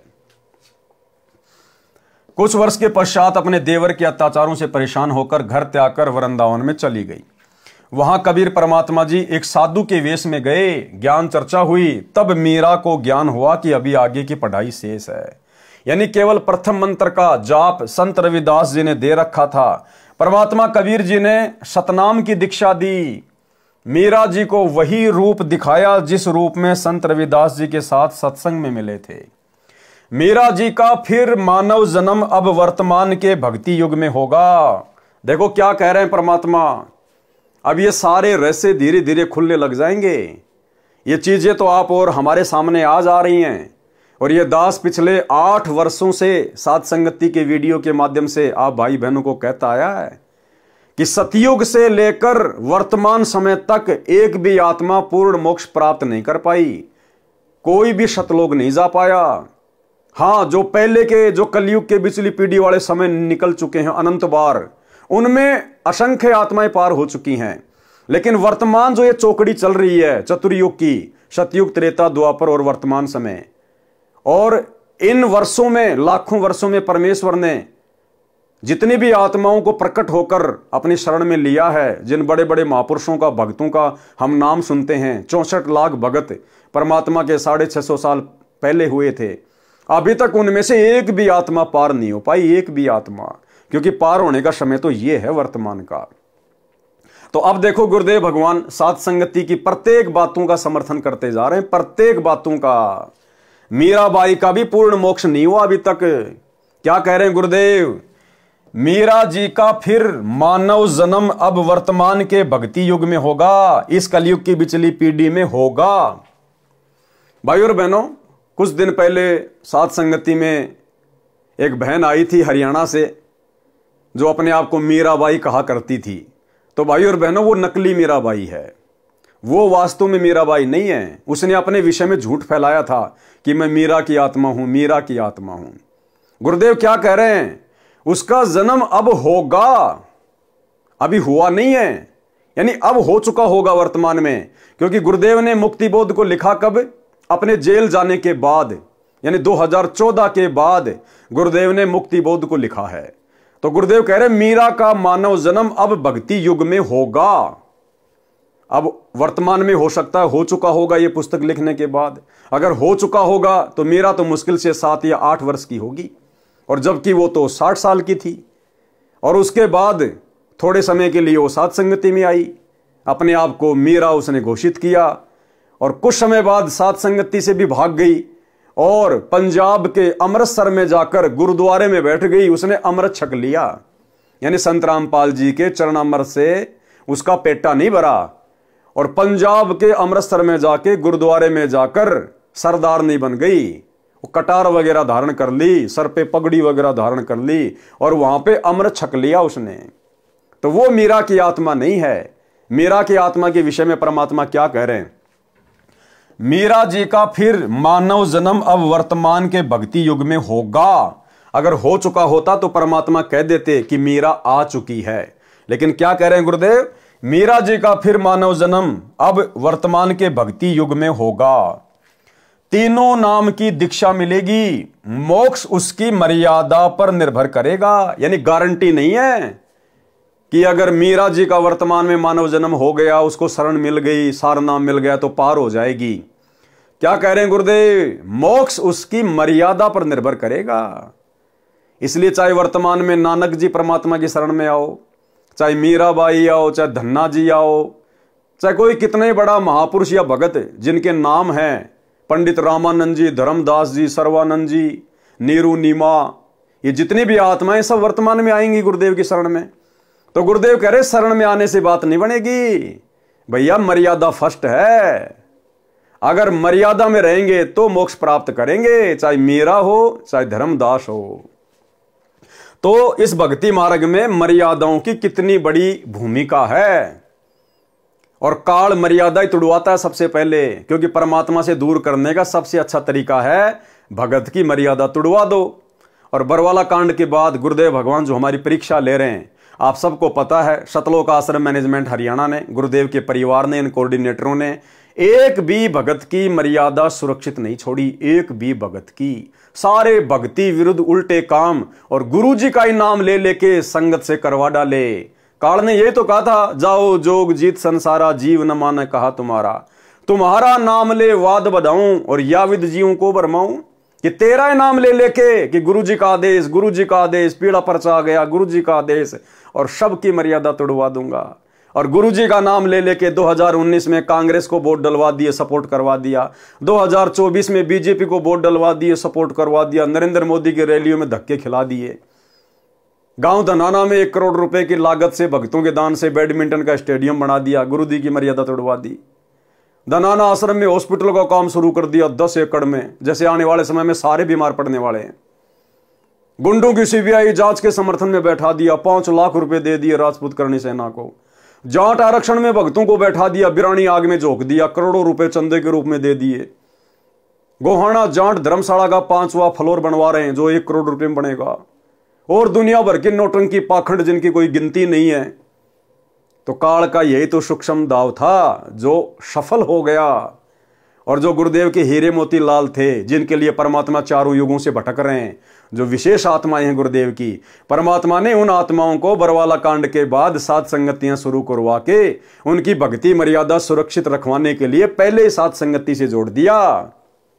तो साध संगति में जितने भी भगत भाई बहन जुड़े हुए हैं, आज चाहे उनकी आर्थिक स्थिति कैसी भी क्यों ना है, उनका शरीर रूप रंग कैसा भी क्यों ना है, आप और हम परमेश्वर की उन महानतम आत्माओं में से हैं। ये कोई मान बढ़ाई के लिए नहीं कह रहे हम। हमें पता है हकीकत क्या है, सच्चाई क्या है, कैसे परमात्मा ने अपनी आत्माओं को काल के जाल से सुरक्षित रखा, साध संगतियां शुरू करवा के। मीरा जी का फिर मानव जन्म अब वर्तमान के भक्ति युग में होगा। तीनों नाम की दीक्षा मिलेगी। मोक्ष उसकी मर्यादा पर निर्भर करेगा। भैया अगर मर्यादा में रहेगी तो मोक्ष होगा, नहीं तो फिर 84 में जाएगी। यदि आजीवन विश्वास के साथ मर्यादा में रहकर तीनों नामों का जाप करती रही तो मोक्ष निश्चित है। वृंदावन में भी मीरा की आस्था श्री कृष्ण में कुछ कुछ थी। क्या कह रहे हैं परमात्मा? जब मीरा घर बार छोड़ के वृंदावन चली गई थी तो मीरा की आस्था उस समय श्री कृष्ण जी में थी, थोड़ी थोड़ी। और भैया चाहे थोड़ी थोड़ी हो चाहे ज्यादा ज्यादा हो, परमात्मा कहते हैं 100 वर्ष सतगुरु की पूजा एक दिन आन उपासी, वो अपराधी आत्मा फिर पड़े काल की फांसी। तो मीरा की आस्था श्री कृष्ण जी में थोड़ी थोड़ी थी, इसलिए उसने वृंदावन में जाने का विचार किया था। जब मीराबाई राणा के अत्याचारों से तंग आकर घर त्याग गई थी तो उस क्षेत्र में अकाल मृत्यु, महामारी, अकाल दुर्भिक्ष की मार शुरू हो गई थी। यानी राणा ने एक भगत को सताया, एक भगत को परेशान किया, एक संतनी को दुखी किया। और एक भगत के दुखी करने मात्र से परमात्मा कितना नाराज होता है, कितना रुष्ट होता है। परमात्मा कहते हैं, कबीर मेरे साधु को यानी मेरे भगत को दुख ना दीजियो कोई, और संत दुखी तो मैं दुखी, मेरा आपा भी दुखी होए। हिरणाकुश उदर उदारिया हम ही मार्या कंस, और जो सतावेगा मेरे भगत को उसका खो दूंगा वंश। तो एक भगत के दुखी होने से परमात्मा कितना दुखी होता है। और राणा की नगरी में उसके बाद महामारी फैल गई, अकाल पड़ गया, दुर्भिक्ष पड़ गया, हाहाकार मच गया। और वर्तमान में भाई और बहनों, इसलिए दास बार बार भाई बहनों को सचेत करता है, अभी अगर कुछ ऐसा नहीं हो रहा है तो इसका मतलब यह नहीं कि होगा नहीं।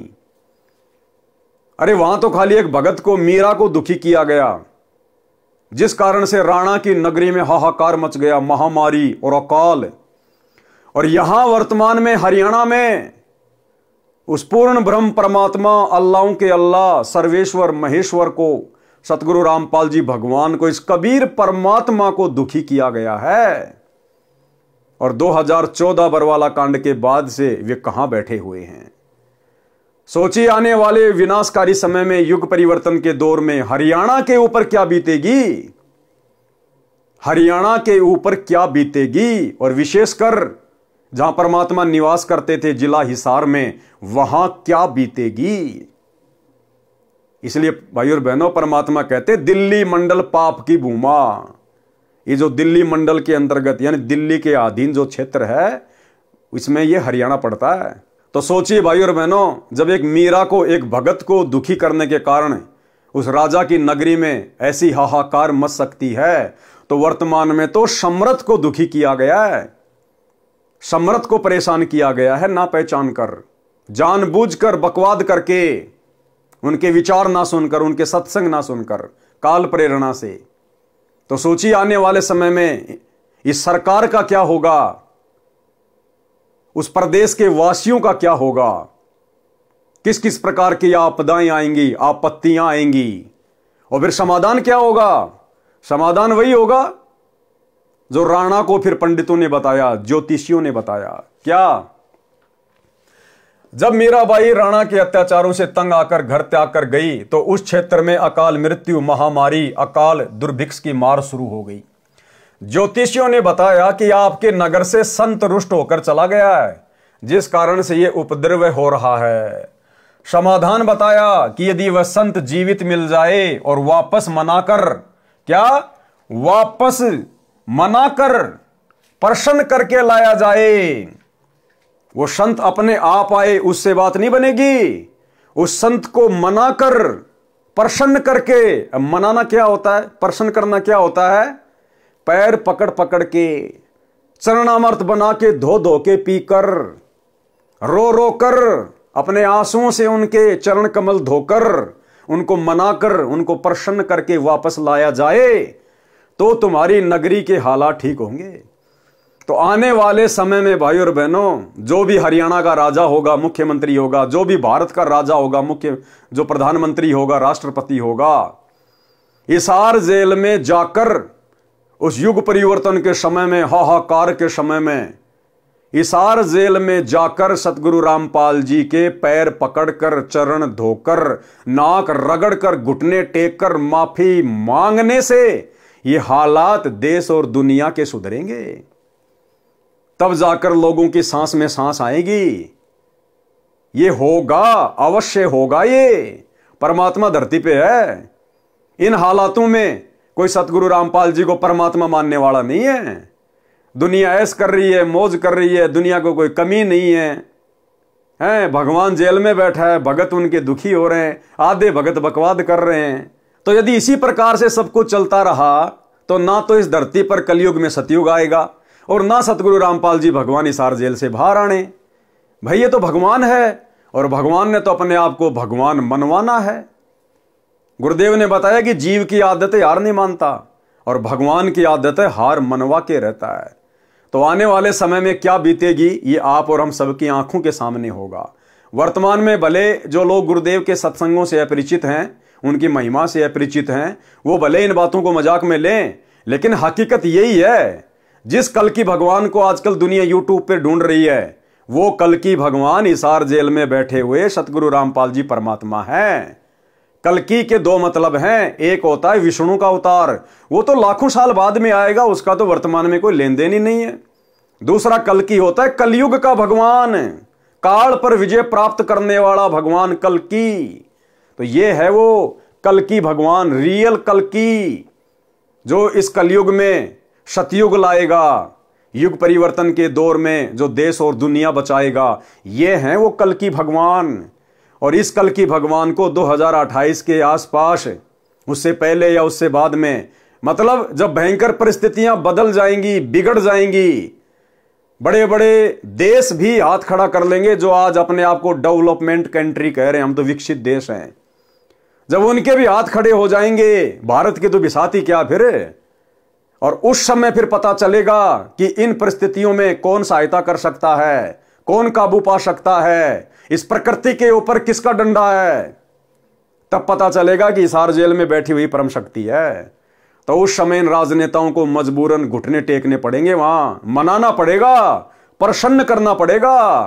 तो भाई और बहनों, आप और हमें तो दृढ़ विश्वास है और नहीं है तो हो जाना चाहिए। हमने इस भक्ति मार्ग पर जरा भी गफलत नहीं करनी है। परिस्थितियां चाहे कैसी भी हों, कैसी भी बिगड़े, आप और हमारा तो बाढ़ भी बाका नहीं होगा अगर इसी प्रकार से गुरु मर्यादा में रहकर, अपने गुरु को इष्ट मानकर, घर को आश्रम बनाकर अगर इस भक्ति मार्ग पर लगे रहे तो।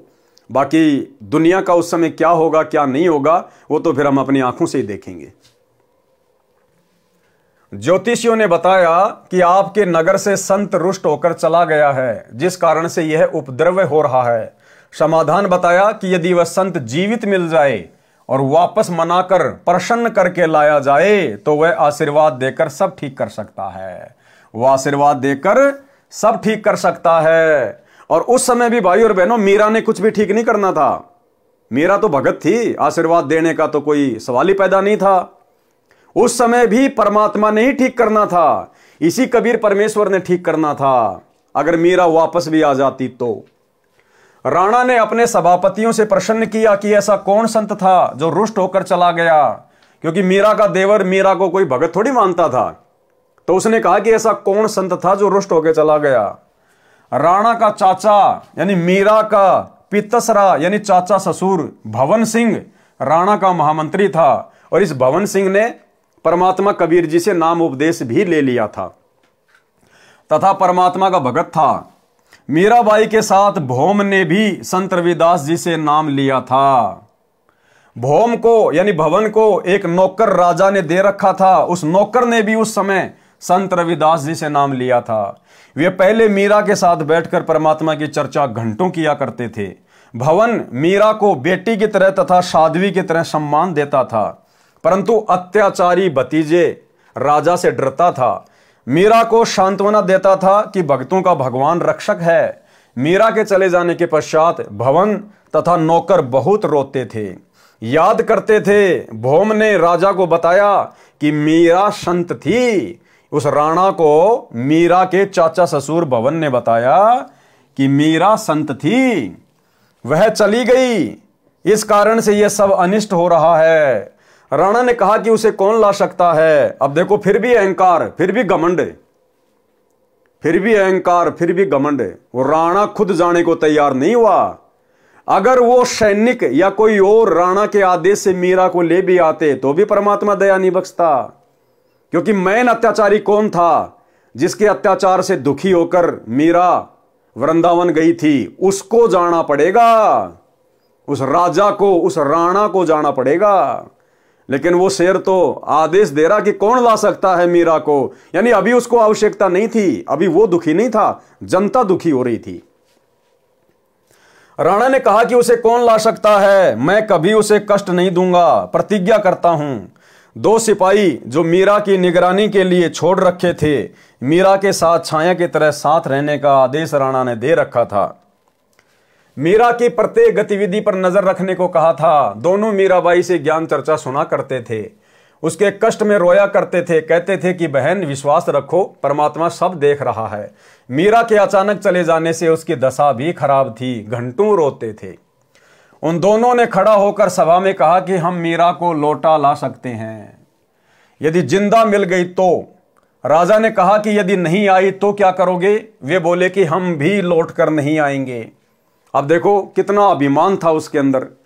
कह रहा यदि मीरा नहीं आई तो फिर तुम्हारे साथ में क्या होना चाहिए, यानी फिर तुम्हारे को सजा मिलेगी। अभी भी उसमें अहंकार। तो भाई और बहनों, आज वर्तमान में सतगुरु रामपाल जी भगवान उस युग परिवर्तन के दौर में जनता के हाथ पैर जोड़ने से नहीं आएंगे। जो मुख्य लोग हैं, जो देश की व्यवस्था को संभालते हैं, जो राजा लोग हैं, मंत्री प्रधानमंत्री हैं, वो जब जाएंगे रोएंगे, गिड़गिड़ाएंगे। और ये उस समय गिड़गिड़ाएंगे जब सारी सत्ता, सारी हेकड़ी जब इनके हाथ से निकल जाएगी, जब इन राजनेताओं की खुद की जान के ऊपर बात आएगी ना कि अब तुम्हारे प्राण नहीं बचेंगे, उस समय ये गिड़गिड़ाते हुए जाएंगे हिसार जेल में अपने बाप के चरणों में नाक रगड़ने के लिए, और उस समय फिर परमात्मा विचार करेगा कि क्या करना है और क्या नहीं करना है। उन दोनों ने खड़ा होकर सभा में कहा कि हम मीरा को लौटा ला सकते हैं यदि जिंदा मिल गई तो। राजा ने कहा कि यदि नहीं आई तो क्या करोगे?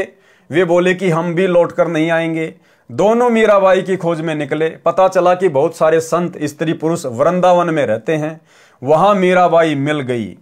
लौट चलने की प्रार्थना की। बताया कि राजा के राज में उपद्रव हो रहे हैं। ब्राह्मणों ने बताया है कि मीरा वापस आएगी तो सब ठीक होगा।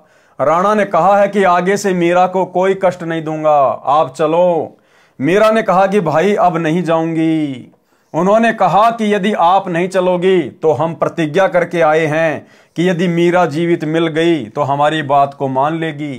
राणा ने कहा कि यदि नहीं आई तो क्या करोगे? हमने कहा है कि हम भी नहीं आएंगे। बहन जी, हमारे परिवार की ओर देखकर चलो। मीराबाई बोली कि यदि मैं संसार छोड़कर गई होती तो भी तो लौट जाते। सिपाहियों ने कहा कि फिर तो लौटना ही था। उसी समय मीरा ने एक तारा वाला यंत्र उठाया, परमात्मा की स्तुति करने लगी। आंखों से प्रेम के आंसू बहने लगे। उसी समय श्री कृष्ण जी की मूर्ति में समा गई। अब श्री कृष्ण जी की मूर्ति में समाने वाली भाई और बहनों उस समय मीरा नहीं थी। अरे मीरा तो एक भगत थी बेचारी। मीरा तो एक भगत थी, उसमें कोई रिद्धि सिद्धि थोड़ी थी, कोई जंतर मंत्र थोड़े जानती थी वो। उस समय कबीर परमात्मा सतगुरु रामपाल जी भगवान मीरा के रूप में बैठे हुए थे। मालिक अंतर्यामी, उनको पता था कि सैनिक आ रहे हैं और परमात्मा ने उस समय वो लीला घटित करनी थी। यानी आज आप और हमें ये विश्वास दिलाना था कि मीरा की आस्था, मीरा की श्रद्धा परमात्मा से उपदेश लेने के बाद भी थोड़ी थोड़ी श्री कृष्ण जी में थी। अन्यथा अगर मीरा भी मान लो अगर रिद्धि सिद्धि वाली हो गई थी और यदि उसने अपनी मर्यादा तोड़ दी और जादू जंत्र करके अगर श्री कृष्ण जी की मूर्ति में समा गई तो इससे भी यही सिद्ध होता है कि मीरा कबीर परमात्मा के उपदेश को फॉलो नहीं कर पाई, उनके ज्ञान को अच्छे से नहीं समझ पाई। मीरा की आस्था श्री कृष्ण जी से हट नहीं पाई। अन्यथा श्री कृष्ण जी की मूर्ति में समाने का क्या मतलब था? अपने परमात्मा का वैसे ध्यान करती रहती, जमीन में समा जाती। श्री कृष्ण जी की मूर्ति में समाने का क्या मतलब था? यानी गुरुदेव भगवान आप और हमारी आंखें खोलने के लिए कि मीरा कितनी अच्छी आत्मा थी, कितना संघर्ष किया, परमात्मा उसके कितना साथ थे। लेकिन परमात्मा भी उस समय फेल हो जाता है जब ये जीव जरा सी भी आस्था अपने गुरु से हटाकर, अपने परमात्मा से हटाकर किसी अन्य देव में लगा लेता है। 100 वर्ष सतगुरु की पूजा, एक दिन अनुपासी, वो अपराधी आत्मा फिर पड़े काल की फांसी। तो आप और हमारे लिए शिक्षा है, एक उदाहरण पेश किया गुरुदेव ने मीरा का रूप बना के और उस मूर्ति में समाकर, क्योंकि मीरा की श्री कृष्ण में आस्था समझो मूर्ति में समा गई, बात एक ही है। तो आप और हमें शिक्षा देना चाह रहे हैं गुरुदेव भगवान की, वर्तमान में तुम मीरा जितनी भी गलती मत कर देना। जहां आशा तहां बाशा होई, मन कर्म वचन सुमरियो सोई। अगर ये भक्ति करते करते इस कलयुग की बिचली पीढ़ी में अगर तुम्हारी अपने गुरु के अलावा किसी अन्य में जरा सी भी आस्था रह गई, जैसे आज सतलोक आश्रमों से जुड़े हुए 90% भगत भाई बहनों की थोड़ी सी नहीं, आधी नहीं, पूरी की पूरी आस्था उस दाढ़ी मूंछ वाली कबीर जी की समझे जाने वाली नकली फोटो में है। यानी वही बात है भाई और बहनों, जहां से परमात्मा ने उठाया था संगत वहीं जाके खड़ी हो गई। पहले देवी देवताओं को छोड़ने को तैयार नहीं थी, अब उस दाढ़ी मूंछ वाले कबीर जी की मुर्दा फोटो को छोड़ने को तैयार नहीं है। अब क्या करे भगवान? परमात्मा समझा ही सकता है, रो ही सकता है, प्रमाण दे सकता है, सीना फाड़ के नहीं दिखाएगा कि मैं कबीर हूं तुम्हारा गुरु। तो ये तो हमने तत्व ज्ञान को आधार बनाकर ही समझना पड़ेगा। तो आप और हमारा सौभाग्य साथ संगति से जुड़े हुए भाई बहनों का, जो परमात्मा ने आस्था और श्रद्धा का नामो निशानी खत्म कर दिया किसी अन्य देव में, महादेव में, और वो दाढ़ी मूंछ वाली कबीर जी की फोटो को परमात्मा ने हम सभी सत्सेवकों में प्रेरणा करके टूक टूक करवा दिया, फड़वा दिया, सोशल मीडिया पर वीडियो बनवा दिए दूसरे लोगों को भी संदेश देने के लिए। तो ये साथ संगति गुरुदेव भगवान का विशेष मिशन है, 13वां यथार्थ कबीर पंथ है।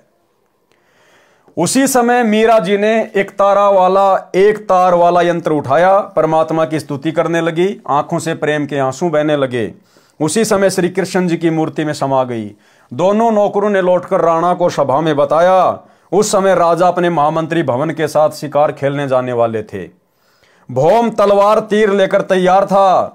उसके घोड़े को भगत नौकर पकड़कर खड़ा था। यानी जो भगत था, वो जो नौकर था वो भगत बन गया था। वो भवन के घोड़े को पकड़ के खड़ा था। भवन मंत्री सभा में बैठा था। नौकरों से राजा ने प्रश्न किया कि मिली मीरा? नौकरों ने कहा कि मिली थी, मना कर दिया। भगवान की मूर्ति में समा गई। राजा अहंकारी था। उसने कहा कि बाहर जाकर चरित्रहीन हो गई होगी, मुसलमान खत्म कर लिया होगा, इसलिए धरती में गड़ गई। जब जानता वो संत थी, ऊपर आकाश में स्वर्ग में जाती। उस अहंकारी राजा ने और परमात्मा की प्यारी आत्मा के विषय में, मीरा के विषय में क्या कुशब्द कहे कि जब जानता वो भगत थी, जब ऊपर आकाश में जाती स्वर्ग में, जमीन में गड़ गई, कोई मुसलमान खत्म कर लिया होगा। यानी टोंट कसा, व्यंग कसा कि उस समय मानता कि वो संत थी, भगत थी, जब ऊपर उड़ के जाती। अब भाई और बहनों, परमात्मा फिर अपने भगत की बेइज्जती सहन नहीं कर सकता। उसी समय परमात्मा भवन के रूप में प्रकट हो गए। वहां पर मीराबाई के चाचा के रूप में, भवन के रूप में परमात्मा प्रकट हो गए। उस भवन को नहीं पता चला कि मैं कौन हूं और अब मेरे रूप में सारा खेल कौन खेलने वाला है। तब जानता वो संत थी, जब ऊपर आकाश में स्वर्ग में जाती। उस समय भवन भगत खड़ा हुआ और बोला, हे अपराधी। अब हमने पहले क्या पढ़ा, वो तो बहुत डरता था वो अपने भतीजे से। वो जो भवन था, महामंत्री था उसका, वो अपने भतीजे से डरता था। लेकिन उस समय क्या हुआ, तुरंत खड़ा हुआ बड़ी सभा में और क्या कहा अपने भतीजे को कि हे अपराधी। उस समय भाई और बहनों, वो सारी भूमिका, वो सारा रोल कबीर परमात्मा सतगुरु रामपाल जी भगवान ने अपने हाथ में ले लिया। जिस प्रकार आपने कबीर सागर के सरलार्थ में पढ़ा कि हनुमान जी द्रोणागिरी पहाड़ को उठाकर लंका ले गए। गुरुदेव ने क्या बताया, वो उठाता हुआ हनुमान दिखाई दे रहा था, लेकिन सूक्ष्म रूप में हनुमान जी के हाथों के नीचे हाथ किसने दिए? इसी कबीर परमात्मा सतगुरु रामपाल जी भगवान ने। तो इसी प्रकार वो बोलता हुआ तो भवन दिखाई दे रहा था, लेकिन उस समय वो रोल कबीर परमात्मा सतगुरु रामपाल जी ने अपने हाथ में ले लिया। उसी समय भवन भगत खड़ा हुआ और बोला, हे अपराधी, उस देवी के लिए ऐसे कटे जले शब्द ना बोल। यदि वह ऊपर चली जाती तो भी तूने नहीं मानना था। तेरा पाप नहीं मानने देता। मैं जा रहा हूं स्वर्ग में, देख ले। भौम सबके सामने घोड़े पर सवार हो गया, तलवार भी हाथ में थी। घोड़ा ऊपर को उठने लगा तो नौकर रोने लगा कि मालिक, मैं कैसे अकेला इस अन्यायी के राज्य में रह सकूंगा, मुझे भी साथ ले चलो। यूं कहते कहते नौकर भगत ने घोड़े की पूंछ पकड़ ली, वह भी घोड़े से लटक कर ऊपर चल दिया। घोड़े, जूतों व गुलाम सहित भवन स्वर्ग गया। ये सारा खेल कबीर भगवान का, कबीर परमात्मा का, ये सारा खेल भाई और बहनों पूज्य गुरुदेव भगवान का। अब आगे आपको पता चलेगा कि भवन बेचारा कितना दिल का कमजोर था और कितना भय मानता था अपने भतीजे से। और भवन कैसे घोड़े पे चढ़कर स्वर्ग चला जाएगा, और क्यों जाएगा भाई भवन स्वर्ग में? वो स्वर्ग की भक्ति कर रहा था क्या? वो तो कबीर परमात्मा की भक्ति कर रहा था। हमारे को तो स्वर्ग में जाना ही नहीं। लेकिन परमात्मा ने यहां फिर यह साबित किया मीराबाई की तरह कि भवन की आस्था भी स्वर्ग में थी, उसकी आस्था भी श्री विष्णु जी में थी। भले नाम रविदास जी से ले रखा था, भले मंत्र ये वाले जाप करता था, लेकिन आस्था मूल ज्ञान के अभाव में, भक्ति के कंप्लीट कोर्स के अभाव में उन आत्माओं की आस्था अपने उन्हीं इष्ट देव में रही। कोई श्री कृष्ण जी को मानता, कोई शंकर को मानता, कोई माता जी को मानता। इसलिए परमात्मा ने आप और हमें शिक्षा देने के लिए ये उदाहरण पेश किया कि उनकी आस्था पूर्णतया परमात्मा में नहीं बनी थी, और जिसको टारगेट मान के वो भक्ति कर रहे थे, परमात्मा ने वहीं उनको पहुंचा दिया स्वर्ग में। और उस अहंकारी राजा के सामने इस प्रकार की लीला दिखा के परमात्मा ने उसको भी भरी सभा में नीचा दिखाना था कि हो सकता है इस अन्याय का थोड़ा बहुत अहंकार टूट जाए। यूं कहते कहते नौकर भगत ने घोड़े की पूंछ पकड़ ली, वह भी घोड़े से लटक कर ऊपर चल दिया। घोड़े, जूतों व गुलाम सहित भवन स्वर्ग में गया। विशेष, एक नित्यानंद जी महाराज गांव माजरा जिला रोहतक में जटेला तालाब पर साधना किया करते थे। जटेला तालाब 4 गांव की सीमा पर माजरा की सीमा में है।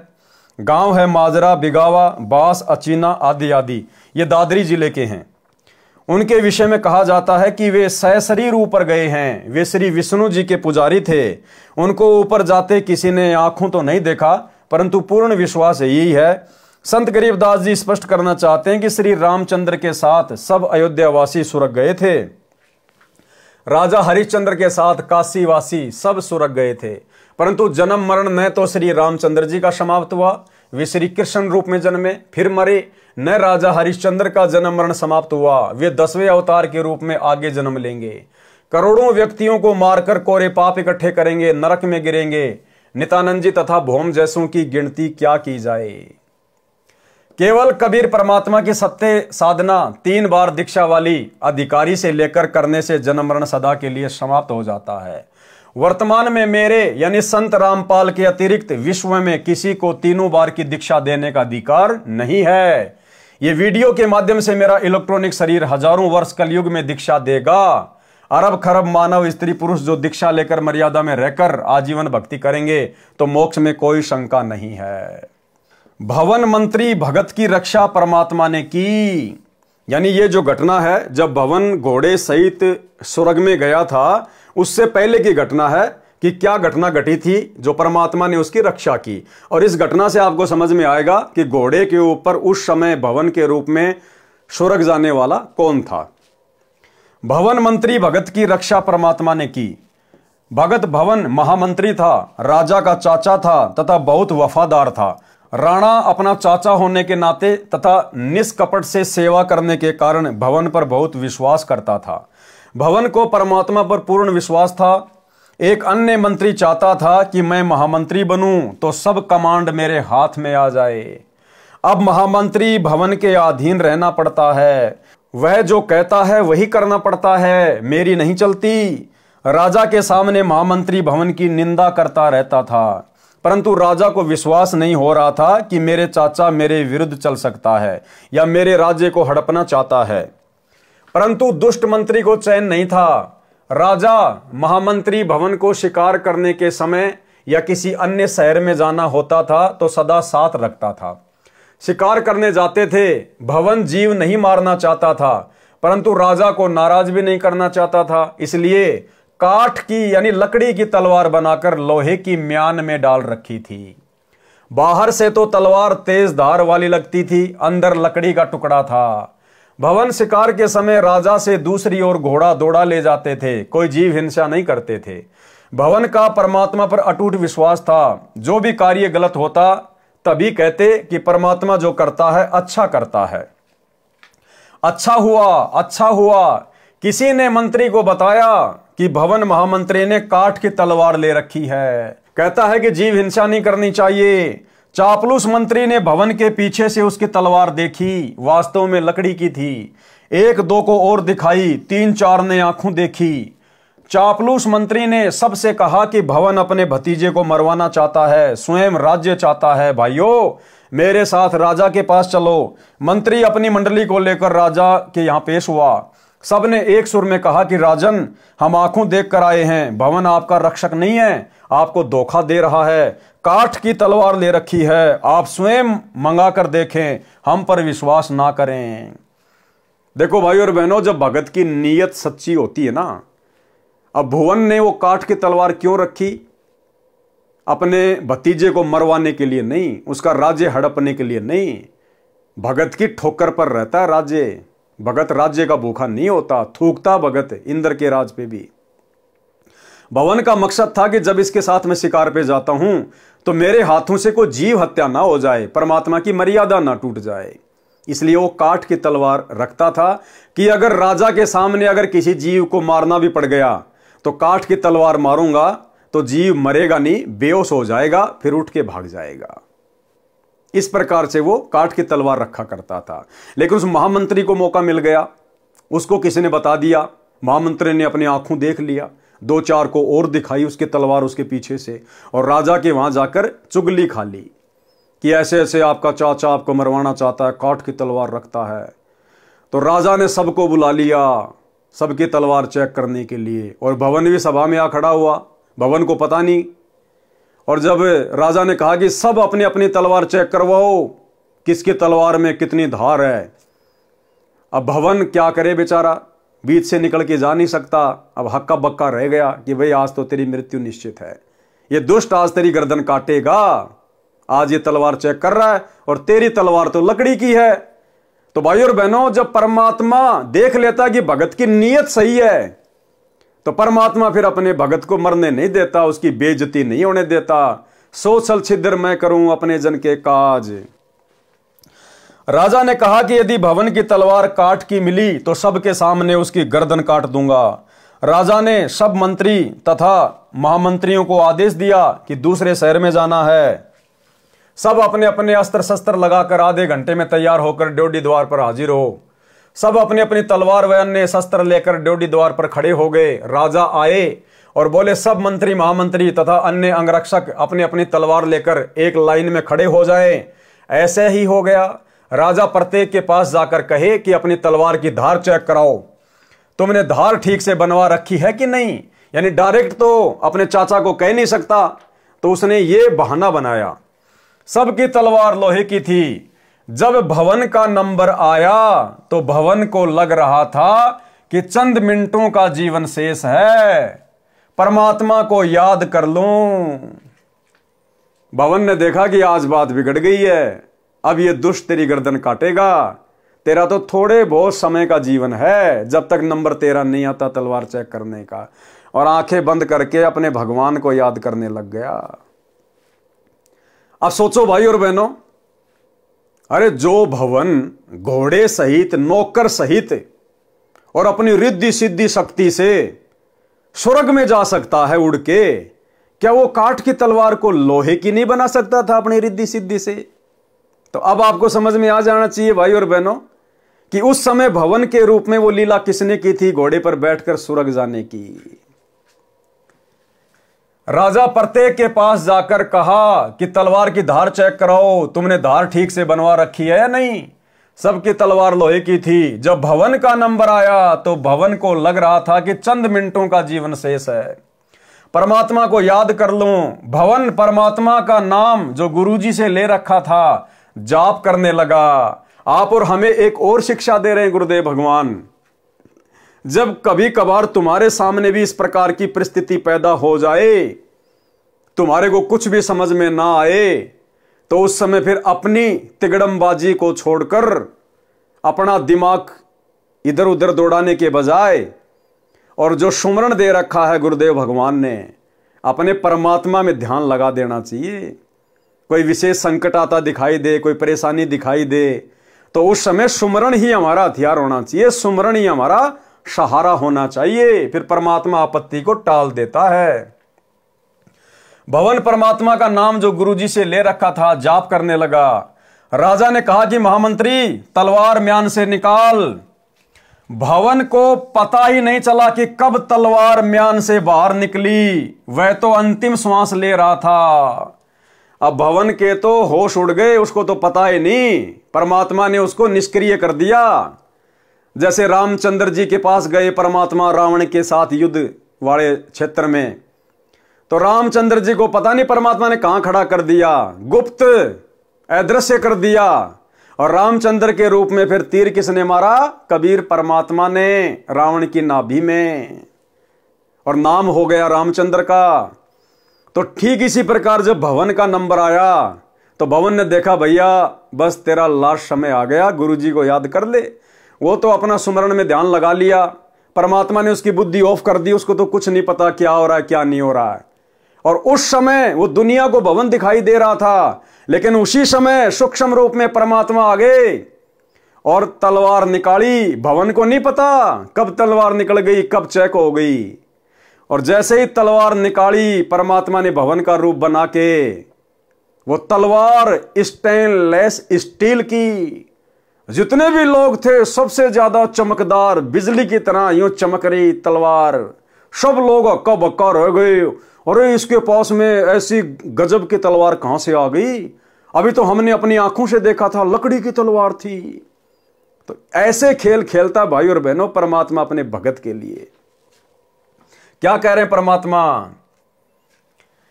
राजा ने कहा कि महामंत्री तलवार म्यान से बाहर निकाल। भवन को पता ही नहीं चला कि कब तलवार म्यान से बाहर निकल गई। वह तो अंतिम सांस ले रहा था। ज्यों ही भवन ने पूरे वेग के साथ तलवार म्यान से बाहर निकाली तो तलवार लोहे की थी। उसकी चमक आंखों को ऐसे लग रही थी जैसे आकाशीय बिजली का चमका लगा हो। देखने वाले जो आंखों देख चुके थे कि भवन की तलवार लकड़ी की थी, उनको अपनी आंखों पर भरोसा नहीं हो रहा था। इस घटना के पश्चात भवन की आस्था परमात्मा में पूर्ण रूप से दृढ़ हो गई, परंतु दुष्ट मंत्री बाज नहीं आया।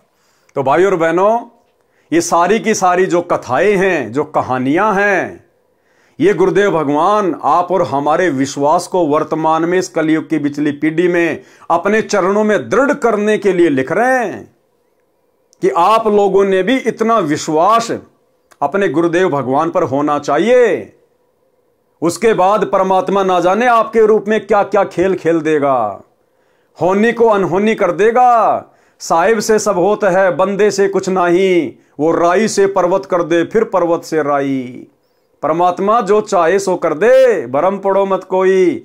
और सेव दड़ पर शीश चढ़ाया, पाछे करी रसोई। मोला जल से थल करे, थल से जल कर देत, और साहिब तेरी साई भी शाम कहूं के श्वेत।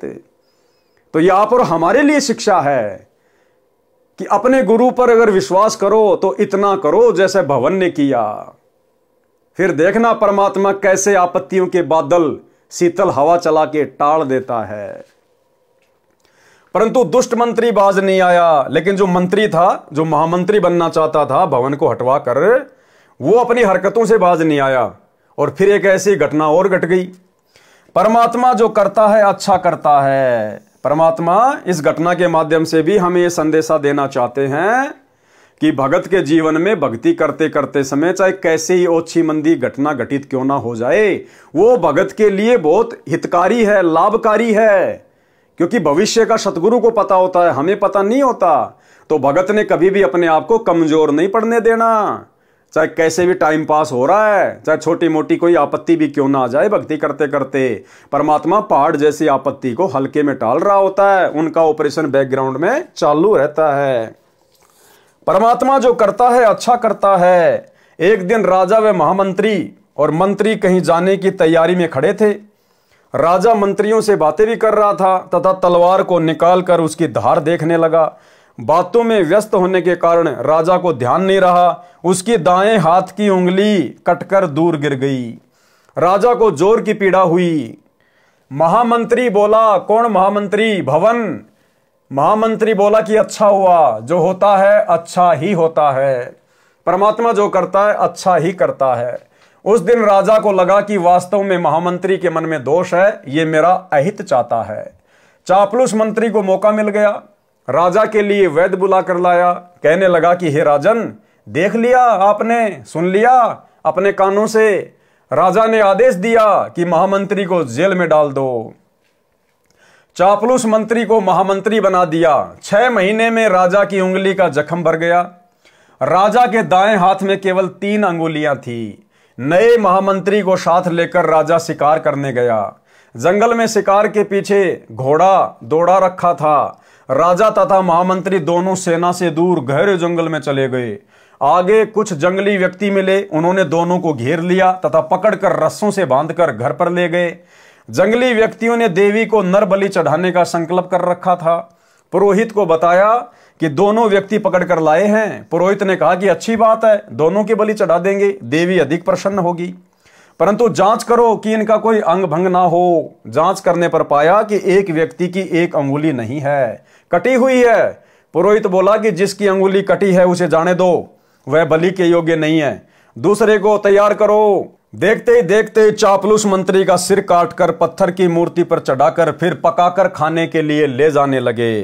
राजा तेजी से भागा, सीधा कारागार में गया यानी जेल में गया, वहां महामंत्री बंद था, उसे कैद मुक्त किया तथा आप बीती बताई और कहा कि आप ठीक कह रहे थे कि जो होता है अच्छा ही होता है।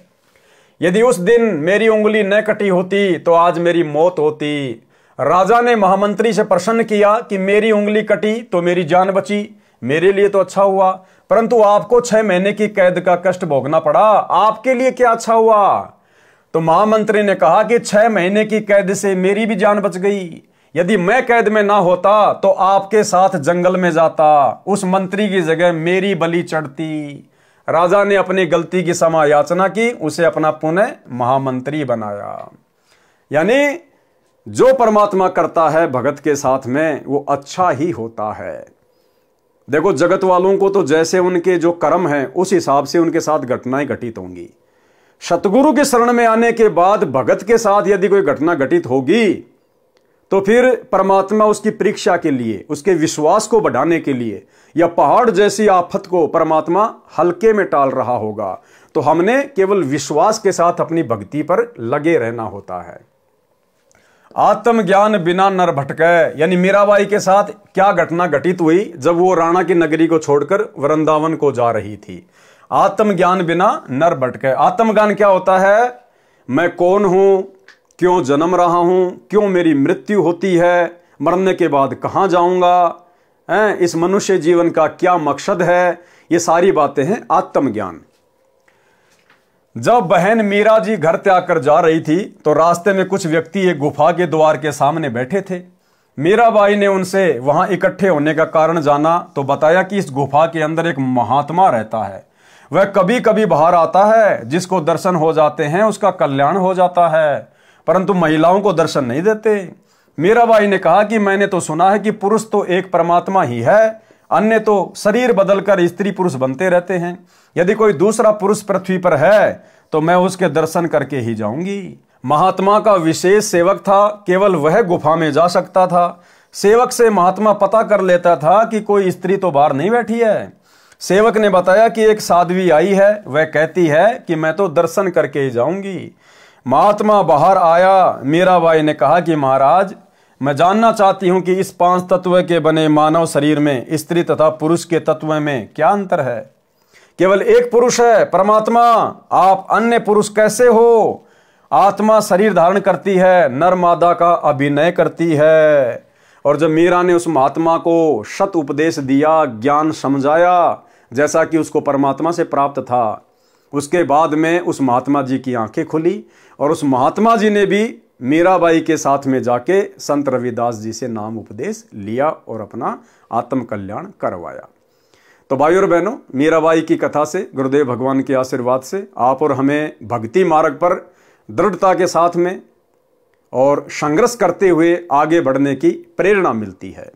और इसी प्रकार से हमने इस कलयुग की बिचली पीढ़ी में इन तमाम कथाओं से शिक्षा लेकर अपने आप को कमजोर नहीं पड़ने देना है, क्योंकि हमारे बैकग्राउंड में, हमारी पीठ पीछे समर्थ कादर भगवान, सतगुरु रामपाल जी भगवान लोहे की तरह खड़े हैं, लोहे की तरह। अगर मर्यादा में रहकर इस भक्ति मार्ग पर टिके रहे तो भाइयों और बहनों, आज के वीडियो में केवल इतना ही। कल रात्रि 8 बजे सभी भाई बहन फिर से लाइव जुड़िए एक नए वीडियो के साथ में।